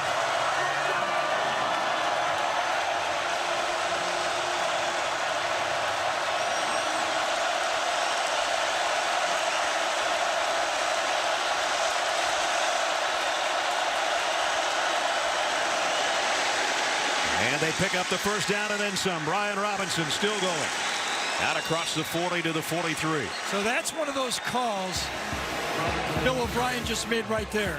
If it doesn't work, the Alabama nation will be going, what was that? Nice job by Delcon, that time number 71, the center. He might have missed the snap count, but he got the block on the next play. 1st down at the 43. Now Young back to the air. Across the middle. Oh, what a catch by Williams. And he's still running. Puts a fake on a man inside the 30 and backpedals to the 28. Well, you made the call. Williams that time is going full speed in one area. And by the way, for him, full speed is fast. Yeah. And the ball is behind him, and he adjusts right there. Well, nice job turning and catching it at the same time. Now they're down to the 28-yard line on that 29-yard pickup. 1st down. Quick throw. Slade Bolden gets drilled for a loss. So that's how, excuse me there, Ness, that's how Alabama started the game, and Trevor Johnson got blocked on the play. He didn't that time. Again, getting more used to the tempo of playing against Alabama than the first two games that they played. Boy, this is a form tackle right here on Bolden. Almost caught the ball out of there. Second down and 12. That guy's scared. Sending the running back out to the right. Bryce Young knows it's zone defense because he's got a cornerback on him at the top of the screen. So he knows he's got a zone coverage. Here comes a blitz. Young fires. Had it knocked down by Brenton Cox, who almost picked it off. So a zone look, but they drop the defensive end. That's something a young quarterback won't see very often. Watch him drop inside, and the linebacker comes in. Still a four-man rush, but right in the line.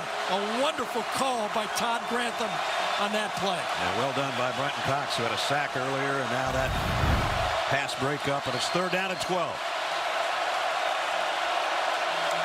Into the eyes of the Alabama quarterback, Bryce Young. First road start.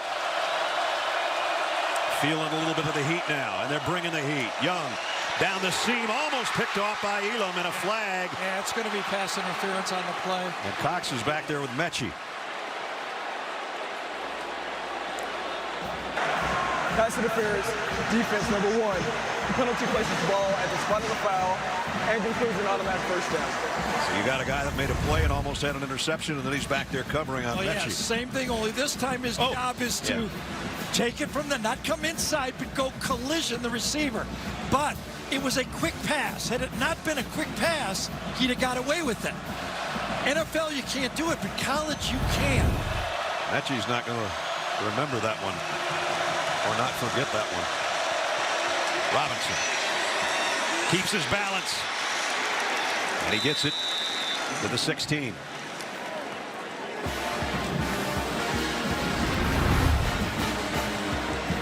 This guy waited his turn, shared some reps with Najee Harris. He may not be Najee, but there's not a lot of Najees out there. This guy's pretty darn good. Second down and 5. And whistles and flags.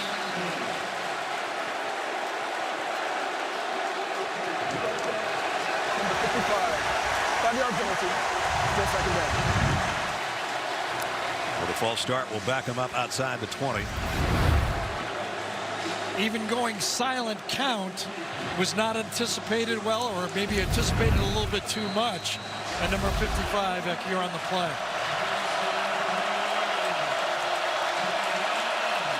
Alabama still having a little bit of trouble running the ball. Tell it's silent count because the guard next to the center will turn around and look at the quarterback to see when he lifts his foot, and then that sound starts the count. See him turning around to look. Once he lifts his foot, then he goes, okay. Young, heavy pressure that time, and he throws it in the dirt and complete. That wasn't very clean that time either. That ball was snapped. Mike Cohen was still giving signals on the play. Watch this. He's turning around giving signals, and then all of a sudden, the ball is snapped. He didn't even see what was going on, and his man made the play. That was not good execution of the silent count. Third down and 10. And need to get to the 12-yard line for a first down. Jace McClellan in the backfield. He's got a touchdown today. He's with Bryce Young. Young fires complete. The tight end, Latu, did he get it? He stretched the ball out. This might be reviewed. The spot they gave him, I don't know. It's going to be short, the spot they gave him, I think. I know, but watch him stick the ball out as he gets tackled. See that? When his knee comes down? I think this should be reviewed, and I think it's going to be a first down. I do too.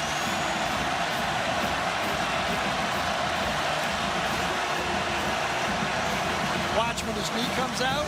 You can see him looking at the down marker and stretching the ball out at the same time. Great awareness by Latu, the tight end. Alex Moore is our referee. Our replay officials, David Allman. And Alex going to trot all the way down. Here's another look. You see they have to get right to the 12-yard line. And Gene Steratore is along with us, our rules expert in New York. Gino, what do you think? You said it, Brad. A great play by Latu. We can see that his right knee hits the ground, and as it is hitting the ground, the extension with both hands on that football gets it over the line to gain. It's a great play by Latu, and I think after review, as you guys had said, they'll have a first down. Latu had a great game in the opener against the Hurricanes. Caught a couple of touchdown passes, and that's going to be a big play too if indeed it is a chain mover. His first year at Alabama, he played defensive end.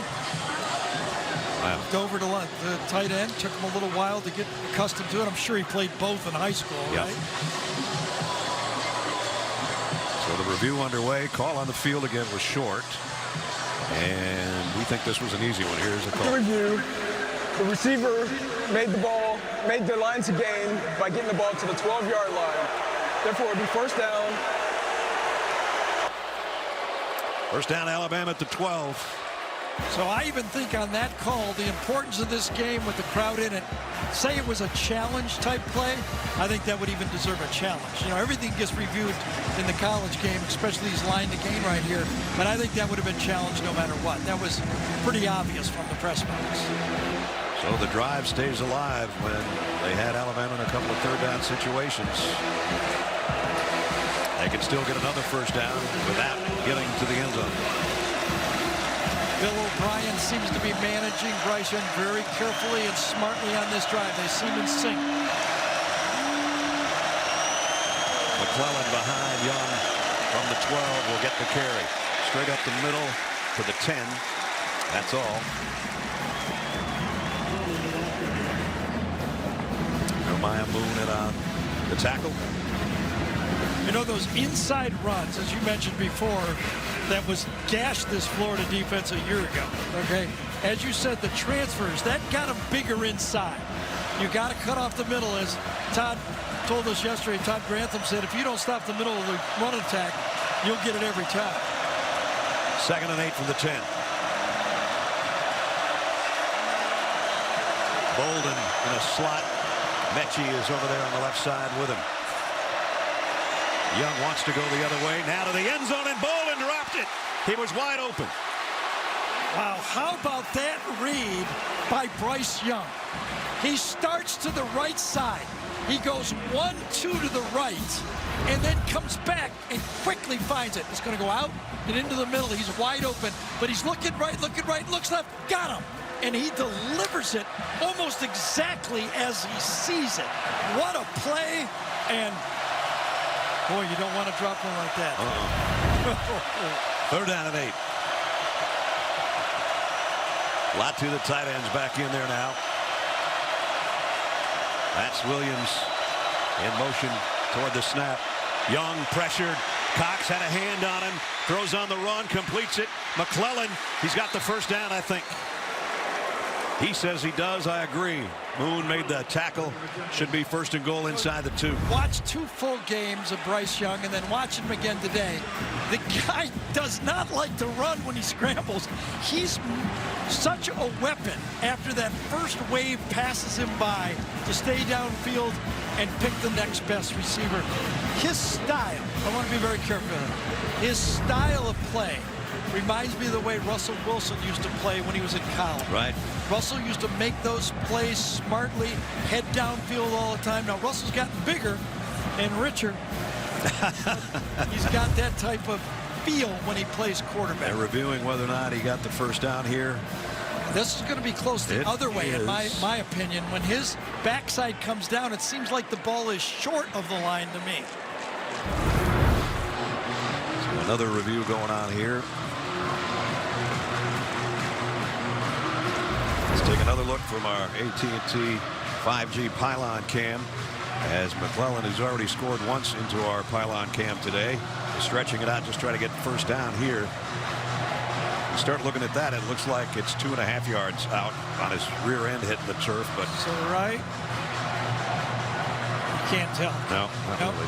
I thought the other one, when I went out on a limb right here, I thought this one, when he's down right there, I thought he was slightly short. Now, I don't know if it's obvious because it was called a first down on the field. Right.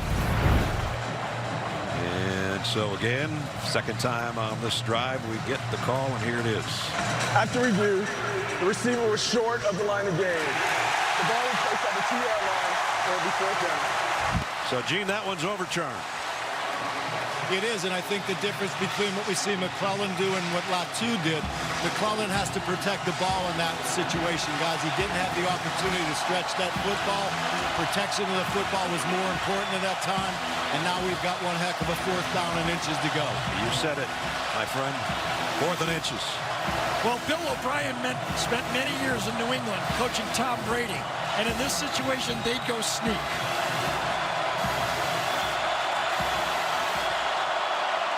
The trail man will walk in. Brian Robinson, touchdown, Alabama.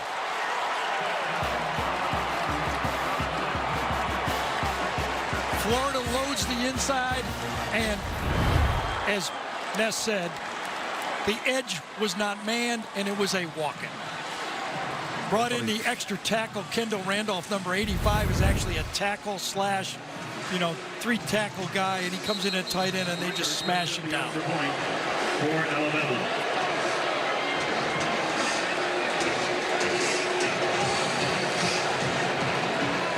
Extra point by Reichard coming up.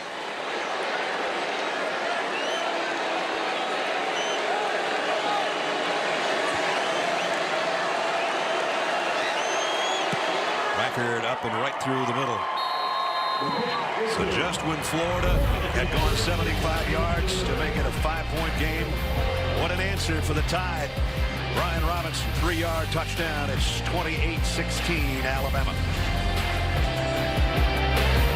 Hey, Coach.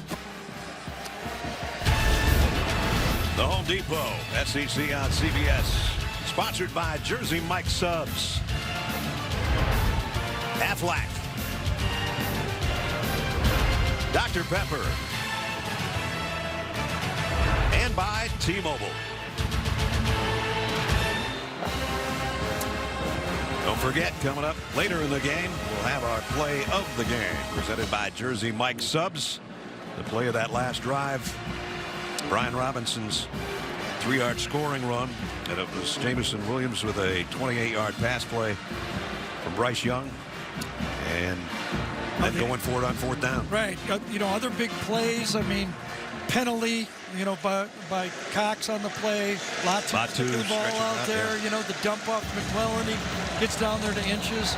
A lot of big plays, a lot of clutch plays by the Alabama team on that drive. Jamarcus Weston back deep, awaiting Will Reichard's kick.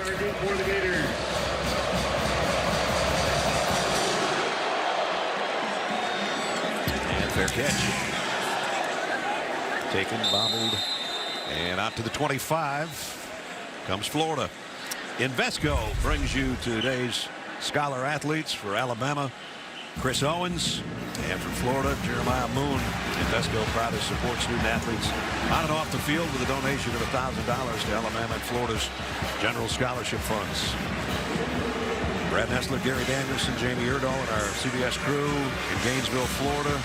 Threat of rain is getting a little bit darker. We hope that stays away. Yeah, this ball's going to the 1-yard line because that ball was muffed on a fair catch. Oh, boy. And it rolled out to the 1-yard line. Remember, the receiver can just let it go. And if it hits the end zone, it's a touchback. By trying to catch it, it gets it at the half-yard line. Now, if the ball would have rolled in the field, it would have been a live ball to recover as well. Here's Jamarcus Weston. Yep. There's the fair catch call, and then he just drops it. And then he lets it go. Watch the official. He lets it go, and he watches, then he stops it. Just think if that ball would have bounced, because Weston thinks it's a touchback, and it's a dead not. ball there. Yes. That's not the spot that Florida's offense wanted to start in. With Emory Jones being planted, his feet planted in his own end zone. See if they can get just something to get him some breathing room here. He's got Naquan Wright with him in the backfield. Emory Jones will take the snap about 6 yards deep here.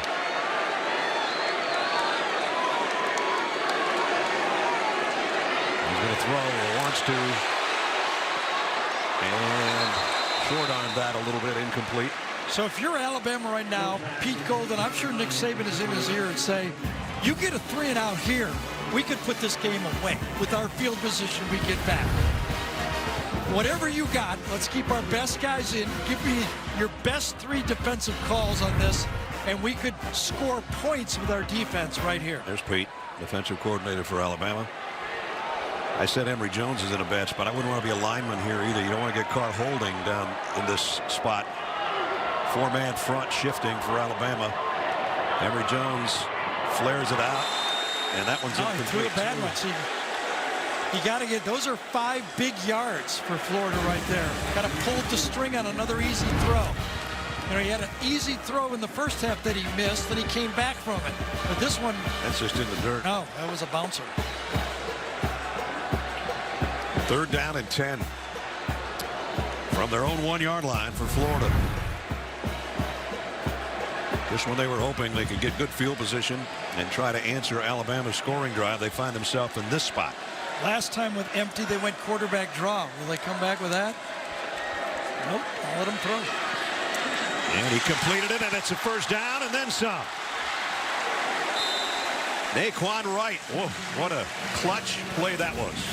So what threw off this Alabama defense was putting the running back to the wide side. You see Job, he's signaling zone defense because he's on the running back, but inside Helms does not react and make the tackle to save the 1st down. Gutsy call, good throw, and got off the end of the line here. Now remember that last drive, Jones did it with a little bit of running and option. That got it going for him. Let's see if they come back to the option. 18-yard pickup when they desperately needed it on 3rd down, and now it's 1st down. He stands in the pocket's got all day, throws, and Wells was open. The throw was a little bit late, and it was nearly intercepted by Moore back there. Yeah, a little bit late and about 5 to 10 yards short on the throw. Great protection on the play. 3-man rush. He waits, he's got him right to the sideline, and it just dies out. You see Wells kind of have to stop and go to his knees for it, and could have been a big play. Yep. 2nd down and 10 from the 19 with 3.5 remaining in the quarter. Straight up the middle. Naquan Wright, one of the fastest gainers, and he's all the way out near midfield. So 2 big plays for number 6 here in the last couple of minutes. Well, Helms, number 2, the safety, came up to the outside. See him, number 2, right there to the side. He came to the outside, and once they broke the line of scrimmage, no safety to make the play. A man down for the Gators.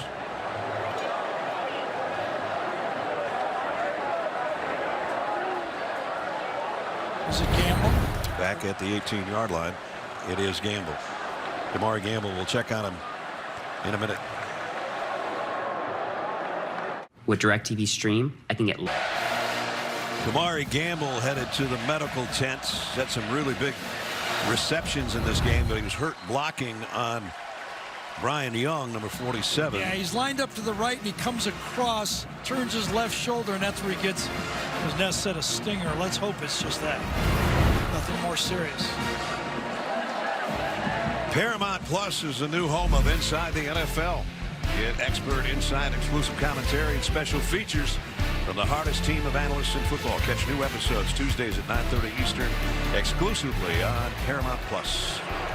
Well, a couple big plays by number 6, an 18-yard reception by Naquan Wright, and a 30-yard run. And here they are at the 49-yard line with a 1st down.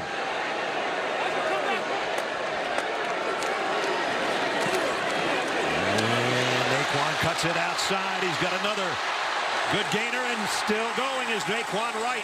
I mean, this is a pretty impressive drive, I'll tell you this time. It's the Naquan Wright drive right now. Got it. The pass on 3rd down got it started. That offensive line sticks with their guys. And Wright looks like he's going to go down and refuses to. Just outside the 35 of Alabama. 1st and 10 for Florida. And now another gash on the ground, and Naquan Wright is having some kind of career just on this drive. Well, And you got to feel that offensive line right now feels like they can block them, and they are.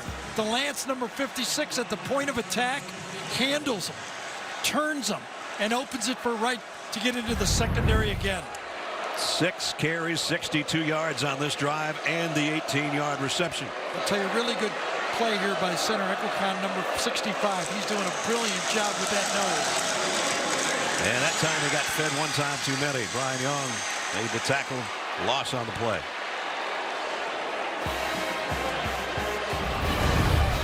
Just beats him across the head. Could not get it down that time. DeLance made a good block on the last one, but Young was too quick of him. Guessed the snap count or whatever, but he was there. Got right across the face of DeLance that time. The tackle blew up the play.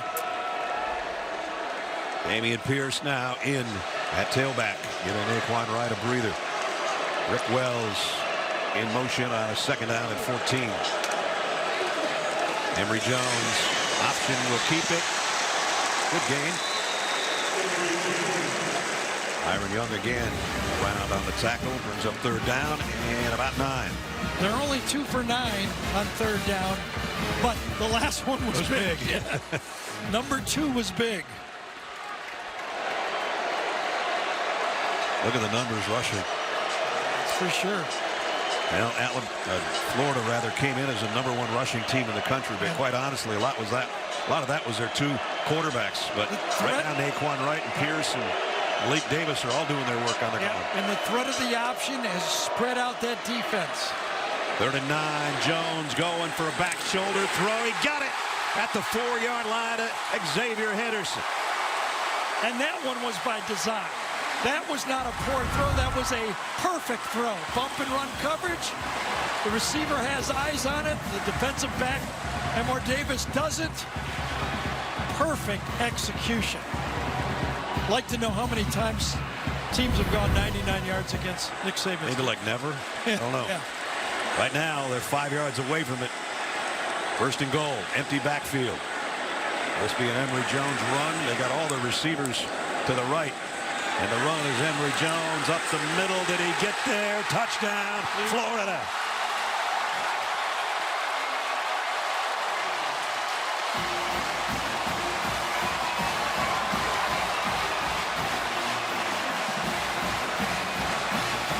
What a drive. And think about the mental toughness from Emory Jones. That second down pass when he skipped it. And then he comes back and does it on 3rd down. He runs the options. They get the running game going. The back shoulder throw. And he finishes the drive himself. Extra point for Howard upcoming.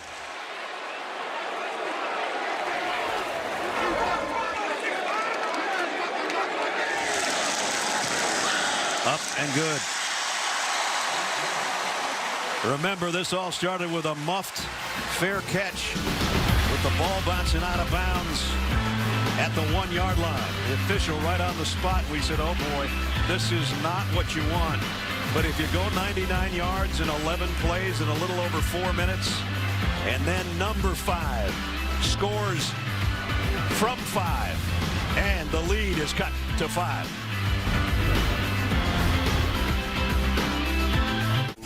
In their own special way, putting on a show right now with 29 seconds remaining. And here's the comparison. And Emory Jones's numbers are getting better and better.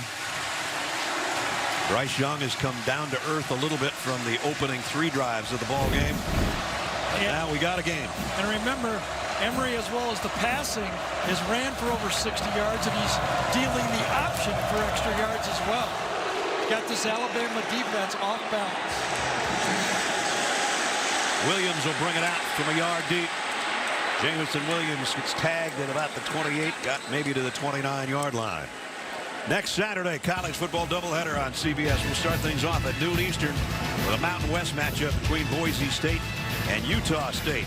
Then at 3:30, SEC on CBS features number 7 Texas A&M, 20th ranked Arkansas in Arlington. Will be at Jerry's World. It's full afternoon of college football next Saturday on CBS. I'm sure Jerry Jones will be there, being an Arkansas alum. That's why the game's there. You got it. Well, he's a busy guy. Well, Not for Arkansas, I don't think. First down. Don't we love these back and forth games? We love to watch the pressure on both teams to execute. Short gain on the run. McClellan still isn't down, but I think the whistle's blown. Well, I have to be honest, this is the best I've seen Brenton Cox play in his career, number one. A lot of people question he's a big-time recruit. He was really identified by Alabama as one of Nick Saban's most important recruits. Went to Georgia, transferred to Florida, and today he has shown up. We played 3 in the swamp. They're fired up. They're waiting for Tom Petty's don't back down. They're not backing down. 28-23.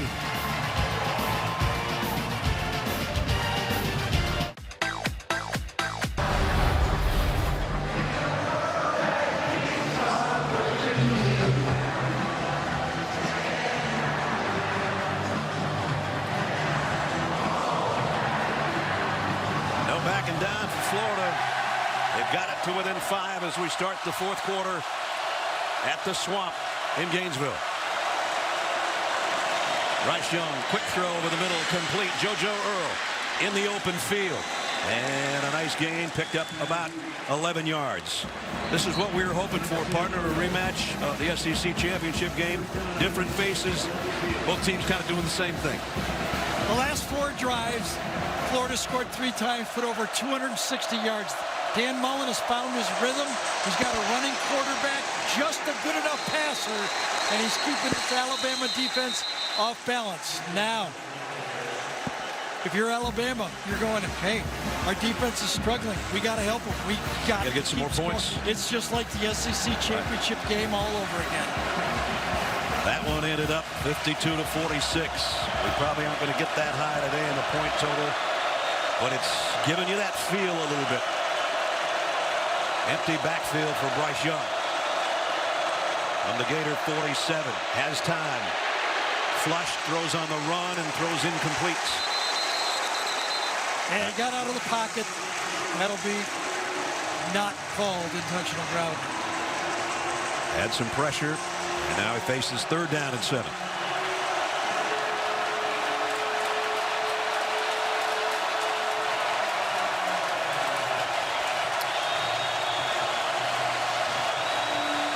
McClellan goes out. Brian Robinson, the veteran, back in. 3rd down and 7.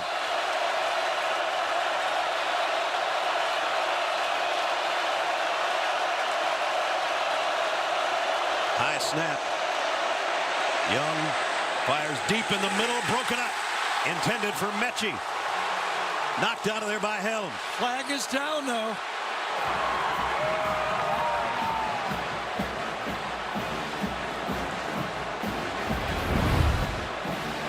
Did he get him early? Was it a grab of the jersey? I don't know. Yeah, he had his arm on the backside of him, tugging him from behind. There's that left hand coming around the shoulder. Yep, just before the ball got there. Yep. That's a good call. Tight coverage, good coverage. As you see, he hits his head, his hands to his head, just, you know, a fraction early with everything. So 1st down by penalty, just inside the Gator 35. Last time Florida scored a touchdown, Alabama came back with an answer of their own, and now it's Brian Robinson hit in the backfield, dropped at the line of scrimmage. Dexter made the play. I think they're going to be 12 men on defense here for Florida. Might be why they stopped them. It's going to be the 3rd time we've had that call. Twice against Florida, once against Alabama. Yep. This one's, you know, sometimes there's substitutions going on, but again, 4-4-4. 4 up front, 4 linebackers, and 4 defensive backs. Don't put that pressure on me to ask what that comes to. I gave you the easy one, right? He gave me the layup. Yep. 1st down and 5 at the 29. Mechie comes in motion across the field. Handoff straight inside. Good 3-yard run by Robinson.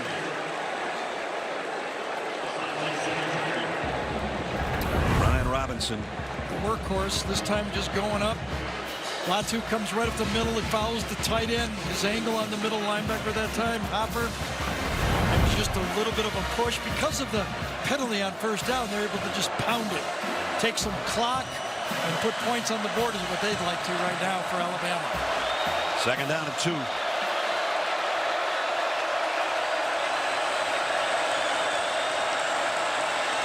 Play action. Young gonna run finally, and he's got a first down and quite a bit more. Gets inside the 20.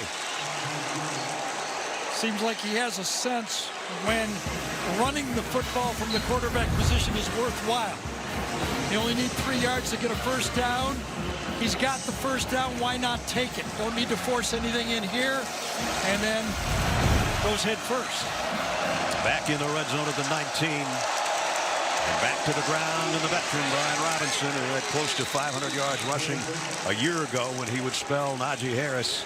And today he's starting to get things warmed up a little bit. Emory Jones can only look on right now with a headset, hoping his defense can get a stop or that he can get the ball back for the offense quickly. 12 minutes and change remaining in the ballgame.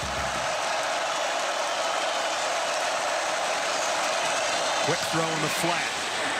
Out to Mechie. A flag down. I think we're going to have an illegal block out there, maybe on Latu. It is. Just enough of a grab to catch the attention. It was on Helm, number 24 that time.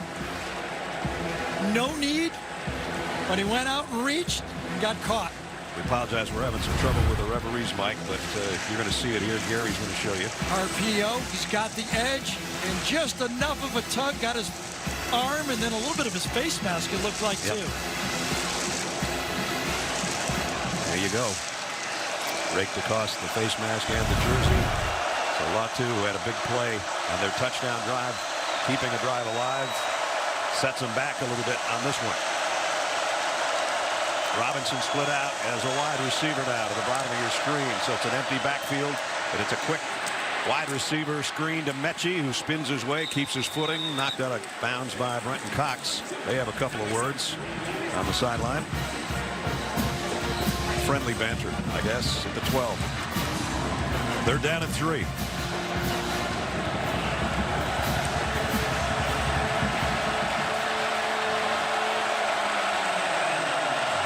Young fakes and shovels it to Latu, and he's down, 1st and goal inside the 2. See what I'm saying about the Russell Wilson stuff? Yes, exactly. I mean, this play did not go exactly well. The play action pass was kind of sloppy. Then he's got a guy in his face, maneuvers, and then keeps his poise and just delivers the ball like a point guard or a second baseman or something, right? I mean, beautiful, just calm, 90,000 people, big drive. That's why this guy was the chosen one almost, right? 1st and goal. High formation backfield. Robinson the tail. Didn't get there. Nice job by Florida. I think it was Moon maybe that got in there. I think Diabate made the play. Nobody gets blown off the line of scrimmage. Ron Dexter, number 9, was there. Carter was there. And then cleaned up by Diabate, as Brad told you.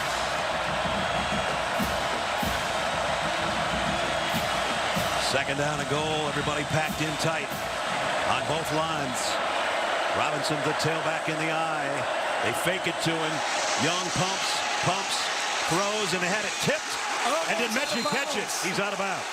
It was Latu, not Mechie, but it was tipped and incomplete. Here's one where, you know, from up here, we thought he was going to run it in. He saw one more potential throw, and it gets broken up, trying to dish it short, and just tipped short when he had, just because of the tip, that slowed it down enough that Latu's momentum took him out of bounds. Great play by Torrance, number 22, to save a touchdown. Our 5G pylon cam out of bounds. McClellan in there at tailback, and he doesn't get there either. It's 4th and goal. Remember, a field goal makes it an 8-point game.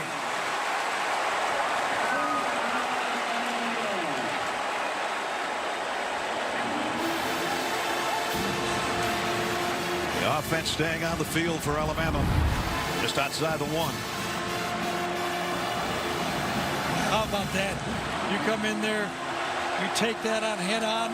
Bernie, number 2, the inside linebacker, stops it. They've got their receivers spread out everywhere, 2 to each side. Timeout Florida. They didn't have anybody covered to the outside. Gonna say there's 2 guys up there all by themselves. Talk about your lonely ends. 4th and goal when we come back. Heading into retirement, we're gonna blow up. We'll never back down. We're gonna be the greatest in the world right now. Touchdown, Alabama. He throws. Ball is up. Intercepted, Alabama. And slanting in toward the goal line. He's in. Touchdown. Gators. How much? The Crimson Tide at the 1-yard line with a 4th down and goal. They got 3 touchdowns early. Florida has battled back. Alabama's last touchdown came on a 4th and 1 from the 3. This is 4th and goal from the 1. And it's an empty backfield except for number 9, Bryce Young. The box is heavy right now. Here comes Brian Robinson to join him, though. Florida's playing the run.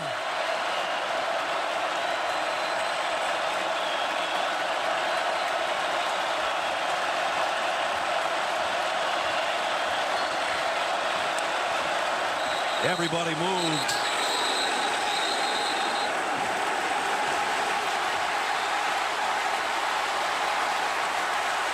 Ball start, Alabama. And I give that one to the crowd, at least partially. Well, a lot was going on. And when Bryce Young came up there and says, it's a loaded box, they're forcing me to pass, he had to change the play. And that's where Ness was right. The crowd got involved and nobody could hear the play.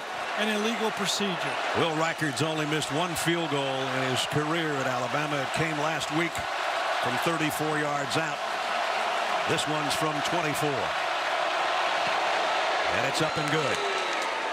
So there's your 8-point game that Gary talked about with 9:25 remaining.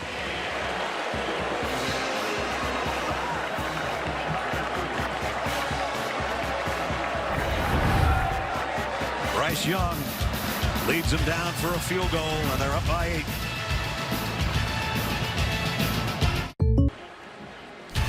The Home Depot SEC on CBS is sponsored by State Farm, Buffalo Wild Wings, AT&T, and by GMC. Alabama gets a field goal on the last drive after going 64 yards in 14 plays.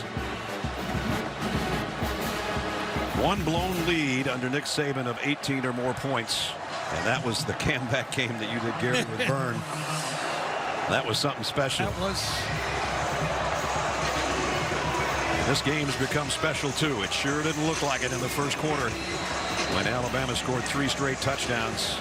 And you're thinking what Nick Saban and Pete Golding, the defensive coordinator for Alabama, can dial up to slow down this running game for Florida. Just enough runs where the passing game is working really well. Right. Coming up after our game, Adam, Rick, and BJ with the day's best highlights on the College Football Postgame Show, presented by Rocket Mortgage. They're getting it to the guys. 9 minutes and 25 seconds of game clock time, but this is in regulation because we've got an 8-point game. And the thing that really helps with that stop down there, obviously the difference in points, but now for calling plays for Dan Mullen, he can just take his time. 1 drive is all he needs. Every play on his sheet is still available to him. No hurry up needed. Whittemore in motion. Emory Jones to take the snap. He's played a whale of a game. He rolls the throw, dumps it short. Complete. Zipper, and he zips out there for first down at the 38. You know, sometimes not having the second guy behind you, knowing that you're going to get pulled out after every mistake, you can make a mistake, settle down, and make another nice play. And remember, Emory Jones, a highly recruited player. Originally committed to Ohio State, and then when Dan came, switched to Florida. Now he does it with his legs here. Emory Jones, first down run, pickup of about 15. Yes, I told you this before. When I turned on the tape after reading how bad Emory was, I was surprised how many good plays he made. Yeah, he made some bad ones, but these good plays make him a huge weapon in this offense. He's only really made one. As you look at Anthony Richardson on the sideline, he's only made really one bad play. It was the interception when he got leveled trying to throw it. Inaccurate throws, but True. I think that's just part of his game. You're going to have to live with that. There's some movement up there. And Will Anderson says it's a false start on the Gators. False start. Offense number 56. We have our referee's mic working now. That is the call. As I talked over the top of him. Sorry, ref. I do that to you. It's no big deal. So they back it up. Back into Gator land at the 47. 4 straight drives. 1 punt in the last 4. That 99-yarder, one of them, are averaging over 8 yards a play. This is the 5th drive in a row that they've kept this Alabama defense off balance. Malik Davis got dropped for a loss. Jeez, number 31. How many number 31s are there? Let's check in with Jamie. Well, you're looking at a right side of the offensive line for Florida, who at the beginning of this game, Dan Mullen said was very experienced. Gene DeLance went down, and then Stuart Reese went down. DeLance was able to come back in, but Josh Braun is still on that right side. Guys, also in that last offensive series when Kamar Gamble got hurt, he actually got cut on the left side of his face. He got stitched up. He has his helmet, and he is available. And on top of that, as you can see with Jamie, the rain is starting to fall here in Gainesville. And the ball just fell as well, and it's Will Anderson again. Oh, my God. Gee whiz. When I talked to defensive coordinator Pete Golding, I said, is number 31 going to play? He goes, you cannot keep this guy off the field. He is just a different type of cat. They call him the Terminator. I can see why. He got his knee whipped last week. He showed flashes a year ago, but he's bigger. Yeah. 10, 15 pounds bigger, more experienced, going all over the field. This time now he's lighting up on the right side. Third down and a whole bunch for Florida. They need 19, and here comes a blitz. Anderson's one of them.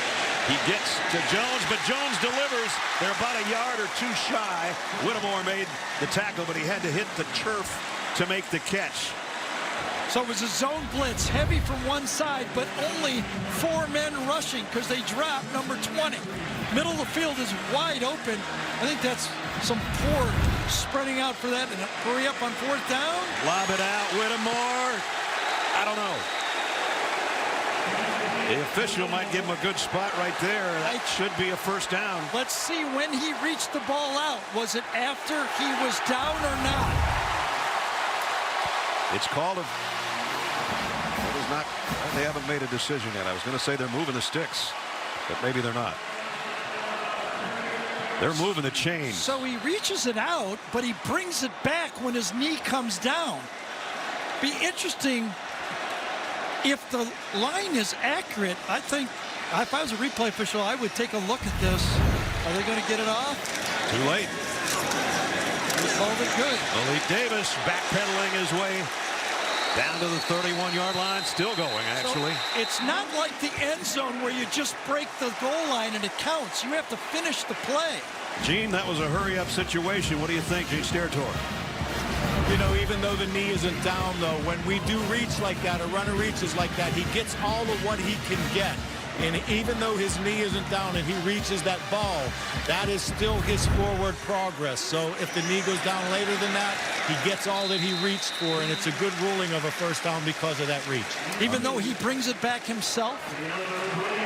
Yes, Gary, because he brings it back himself, but in that run, while he's still an upright runner and legal, what he reaches for, he gets the furthest most point. Got it. Thanks for would be clarifying. the same as if he would be driven backward on a forward progress play. Thanks for clarifying, because it was close. Thank you. So first down on the Emory Jones run to the 28-yard line. 5 minutes left in regulation.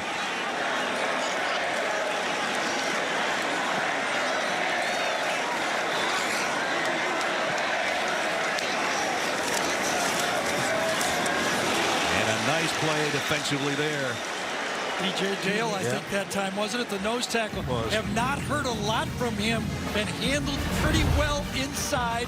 Usually he's taken 2 gaps, but this time he kind of shifts to the outside, slants wide, and ends up making the play. So Malik Davis lost 3. Instead of lining up over the center that time, he lined up at defensive tackle and then slanted outward. Here's now Eric tailback. 3 wide receivers to Emory Jones right. Now they empty the backfield. Jones over the middle. He's liked that spot today, and he's liked number 14 a few times. Whittemore. So that makes the 3rd down a little more manageable. This time Henry toe-to-toe in the middle is looking all different directions. He looks right, then he comes up, and he leaves the area that's wide open in the middle and thrown right off his helmet on the play. I don't know what he was looking at. It was almost like an offensive lineman he saw move. Now Dan Mullen can call 2 plays here. It's under 4 minutes. It's 3rd down and 6. It's 4-down territory, right? You got it. I think he's going to go all the way with this drive. No way he's kicking for a field goal now. 3rd down and 6. Blitz over the middle again, complete. That one's to Zipper. 1st down, Florida. So this was too easy. This was a gimme. Once he reads the blitz, he knows he's got him coming off the slot. Safety's trying to disguise. Helms is deep. Once the player lined up over the receiver, he knows he's got him. He just throws where the blitzer leaves. It's an easy 1st down. Florida with the answer and work their way into the red zone of the 17. 1st down. Off the left side, bouncing it out is Pierce. He's gone. Touchdown, Florida.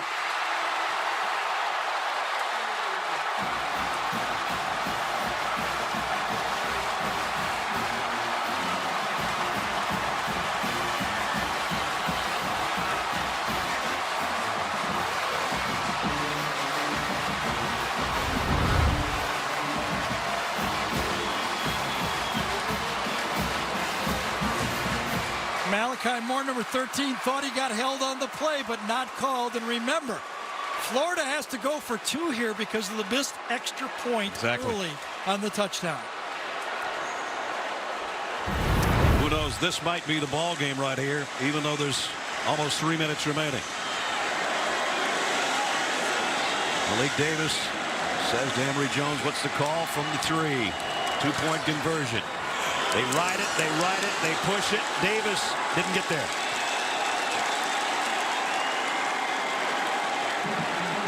So the 2-point conversion fails.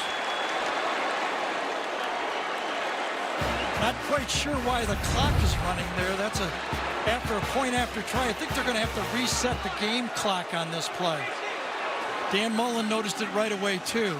It was point after touchdown. The clock should have stopped. I'm not exactly sure when the touchdown was scored, but as you can see, they can't turn it off. It's still going.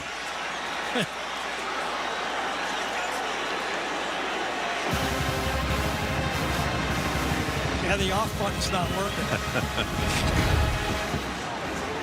Nick Saban's defense holds on the 2-point conversion.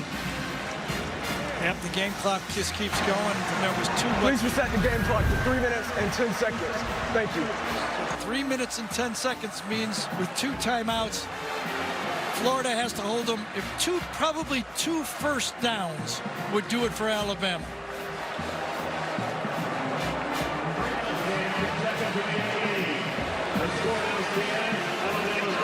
Actually, when he scored the touchdown, I wrote down 3:03 on my pad here, but apparently I was already still running after I wrote that down.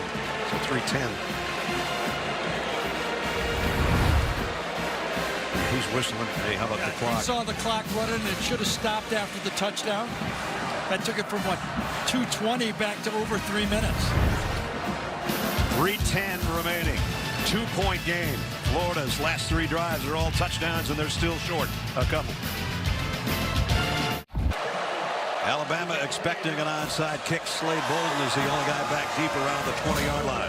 Florida's got 2 timeouts remaining. They failed on the 2-point conversion on the untimed play. They're going to kick away. They missed an extra point earlier in the ballgame. We might have a tie right now. As it is, it goes all the way to the end zone. It'll bring it out to the 25. So here's the problem if you're Bill O'Brien. You know, your quarterback is your playmaker. In this situation, probably 2 first downs ice it. 1 first down goes a long way with the timeouts and the clock. But Alabama's not been able to run it. 70 yards all game. And remember down on the goal line, and they could have put it away running the ball. Yep. They could not do it. Now the Florida players asking for some noise. Zach Carter leading the cheers down on the defensive line. Alabama comes out with Brian Robinson with Bryce Young in the backfield. Mechie and Williams the wide receivers. Slade Bolden the slot man. And here we go. They can get Coach Saban off the field. Latu's the tight end who just switched sides. First down from the 25. Robinson got maybe 3. And now the clock is not running.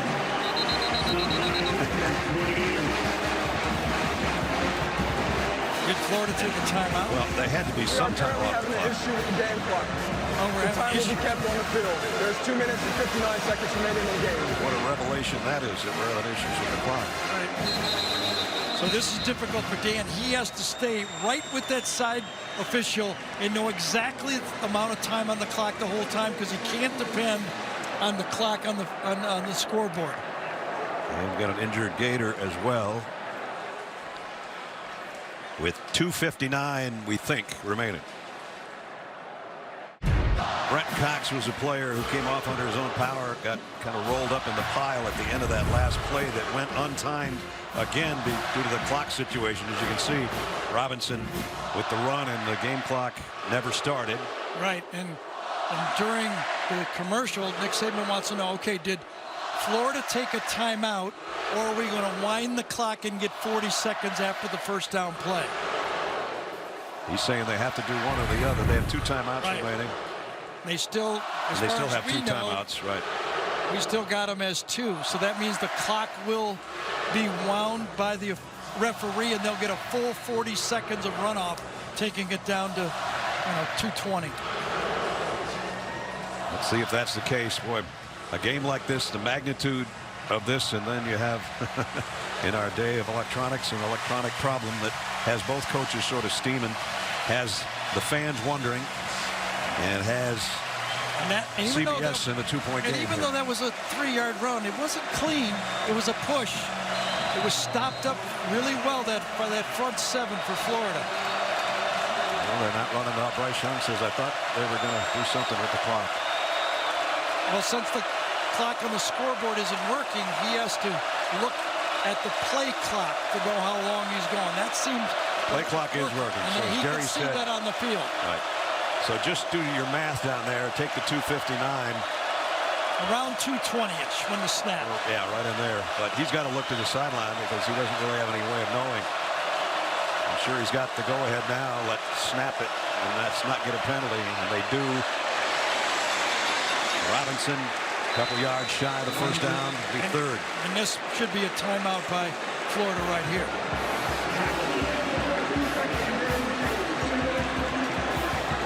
He's going to hang. All right, well, we'd love to tell you exactly how much time is on the game clock, but it's going to be around. It's going to be under 2 minutes now. Right, 140 maybe. Yep. When they snap the next one, it's going to be around 140. Meanwhile, Chase McClellan comes back in at tailback for Alabama on a huge 3rd down. Went left both times. Alabama's going to take a timeout. Yeah.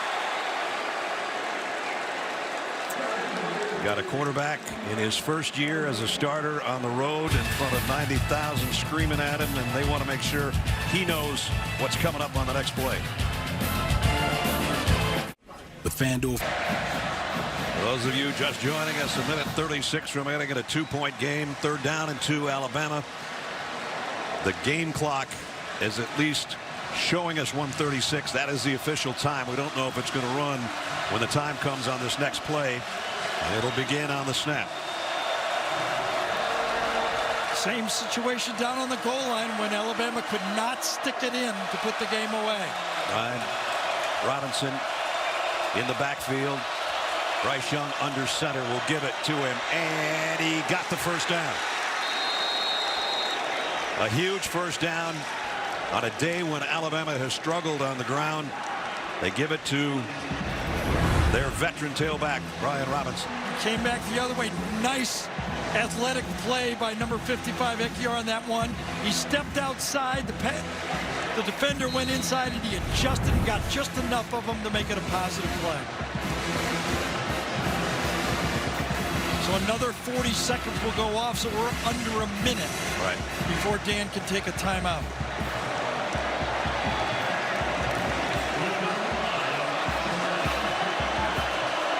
Now they go with that I backfield that they use down on the goal line. McClellan, who's had a big day today, has a big run here. Got it to the 40. And timeout.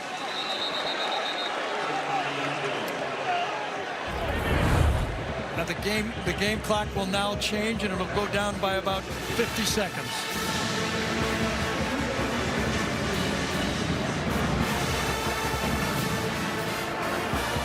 Dear college sports, there's light at the end of the tunnel. Back with 57 seconds remaining.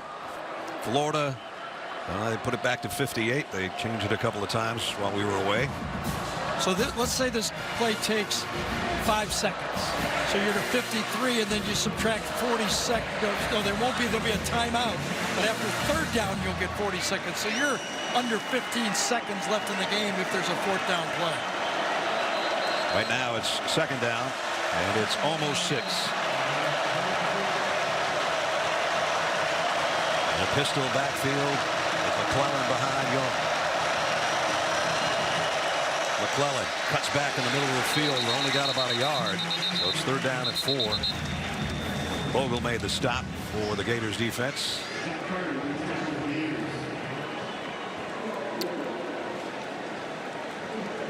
Got a quick timeout here. Time for our GMC game changer today. And even if they lose, this guy was pretty special. Emory Jones, Gary said the crowd looking over his shoulder, another quarterback looking over his shoulder, and he handled the pressure pretty well today.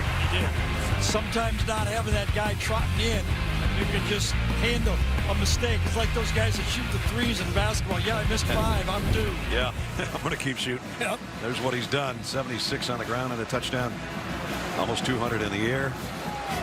So right now, if you're Alabama, I wonder if you even hand the ball off here. Do you just let the quarterback kind of roll and buy time as much as you can? Anything but a fumble here, and Alabama should be able to put the game away. Maybe punt with a few seconds, or sometimes they throw the high pass to end the game.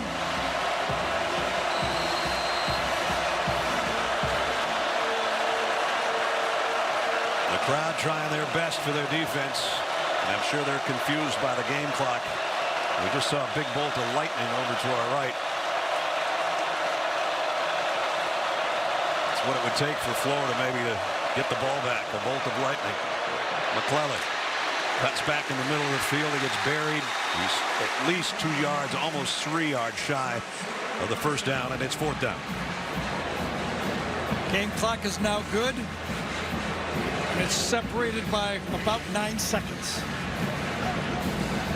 So Alabama has a timeout that they can run it all the way down and decide what to do. I think if I read the lips of Nick Saban, he just said I'm going to call timeout to the umpire, but we'll see. They have 2 remaining. Florida has none, obviously. You know, both teams said we're going to find out what we're made of today. They both have. They have. I mean, as much as sometimes in a win, Nick Saban will get on his football team, I can bet you he won't in this. He will salute them to the fight it was and how they survived it. It's funny, Todd Grantham was with Nick as a defensive coach when he was at Michigan State, and Correct. You said, was he happy after a win? He said, heck no, up there. He was a lot happier after a loss because he knew that he could take everybody to task the next day. Well, you know, he reads his team really well. Yep. Great experience. When he has a cupcake, he rides them hard. When he has a tough SEC game on the road, he congratulates them for competing. Now they got to finish it. You got to punt the ball here. You can't just throw it up in the air. You'll give Florida the ball with a chance for a field goal, so you have to punt it. That would mean James Burnett has done an excellent job today. The only nightmare for an, you know, the game I keep thinking about. Remember that game that was over between Michigan and Michigan State? Yeah. All you got to do is punt the ball and it's over. And the snap was over. Yeah, it was bobbled and it went the other way. That's the only seemed like chance. Or a block. Florida's got everybody up except one guy back. The return man back at the 15. They're coming. Kick. Got it away easily. Fair catch taken at the 24 with 4 seconds. One play left for Florida. Now right here, Alabama cannot get a penalty. Florida has to, I think, have one of those plays with the laterals now. I don't see any other way you can't throw it far enough to get it into the end zone. It's going to have to be a hook and ladder type of thing. Yeah, I don't think they have enough time to even line up for a field goal either. That's what Nick just said. Look for hook and ladder right there. And he said you got to wrap up. He's talking to Will Anderson, who's wrapped up just about everything today. Yeah. Here's the last play, barring a penalty.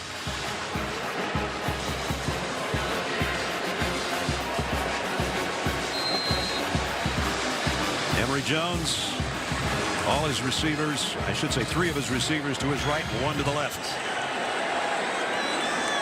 Final chance for Florida. They bring a late 4th man on the rush. Jones is in trouble, dancing around, and down he goes, and that is ball game. And I think I said this in Atlanta in December. Alabama survives the Gators. 31-29. And Florida says we can compete with anyone. That's right. And Alabama now with their young quarterback knows that they can win on a hostile situation on the road. And this time they brought a delayed 4th guy. And that's when the pocket started to collapse and Emory Jones had to improvise. An early missed extra point. Yeah. Changed the whole dynamic of strategy in the game. Winning coach is with Jamie Erdahl. Coach, this game delivered as it was billed. I know consistency is a word that you were big on today, but was resiliency the answer in the end? Well, I think so, and I think the offense did a great job of answering the bell in the game. You know, we didn't stop them on defense. We had some long yardage situations we didn't execute very well. But the offense always answered the bell, and I think that was the key to the game. So, but our team needs to learn how to just maintain intensity throughout the game. I thought we got tired on defense. They looked a lot quicker than us, but you know, we got a lot of good players. We just got to get them to play a little better. And you could talk Bryce Young's ear off until it was blue about what it was going to be like here, but he had clock issues down the stretch, and he was the true field general. What do you have to say about his performance? Well, he did a good job, but I also about had a heart attack a couple times when the shot clock's down to 1. All right, and we're, you know, but he did do a great job. He managed the game well. You know, one of the things that was an issue for us is we like to go on clap, and the center couldn't hear the clap, so we had to go on silent. And when we went on silent, you know, we got a couple penalties because we weren't all on the same page. It's what happened on the 1-yard line with all the noise. So, but for the most part, guys did a pretty good job. Thanks, Coach. Appreciate it. Thank you. So he's a pretty happy guy. See, that's what we said. That's what I thought. And I'd walk in with that guy. I'd walk in anywhere with Will Anderson. So would I. I go any place. I don't even care if it's enemy territory, and this is for Alabama, but they came out on top by 2. And Bryce Young talking to Jamie down there after 3 touchdown performance. Now it's time for the play of the game, presented by Jersey Mike Subs. There's a lot of candidates for this, but this was a 2-point play at the 3-yard line. And the Alabama defense does their job barely. And this is how Eli Gold, our good buddy, called it on the Alabama radio network. 2-point conversion try. The running back, and he'll get to the 1, and he is stopped. He is stopped. Alabama holds on the 2-point conversion. Justin Eboigbe and Will Anderson stop the Gators on a 2-point conversion at the 2-yard line. So Florida plays very well, but they come up short. The 11th ranked team in the country might not even lose that number 11 ranking, even though they lost right about that. That's going to wrap it up for us. 31-29, top-ranked Alabama survives the swamp. For Gary Danielson, Jamie Erdahl, our entire CBS crew, Brad Nessler saying so long from Gainesville. Final score, 31-29. Top-ranked Alabama goes to 3-0. Florida drops to 2-1. We'll be back with Adam Zucker and company for the college football postgame show presented by Rocket Mortgage right after these messages. So long from Gainesville.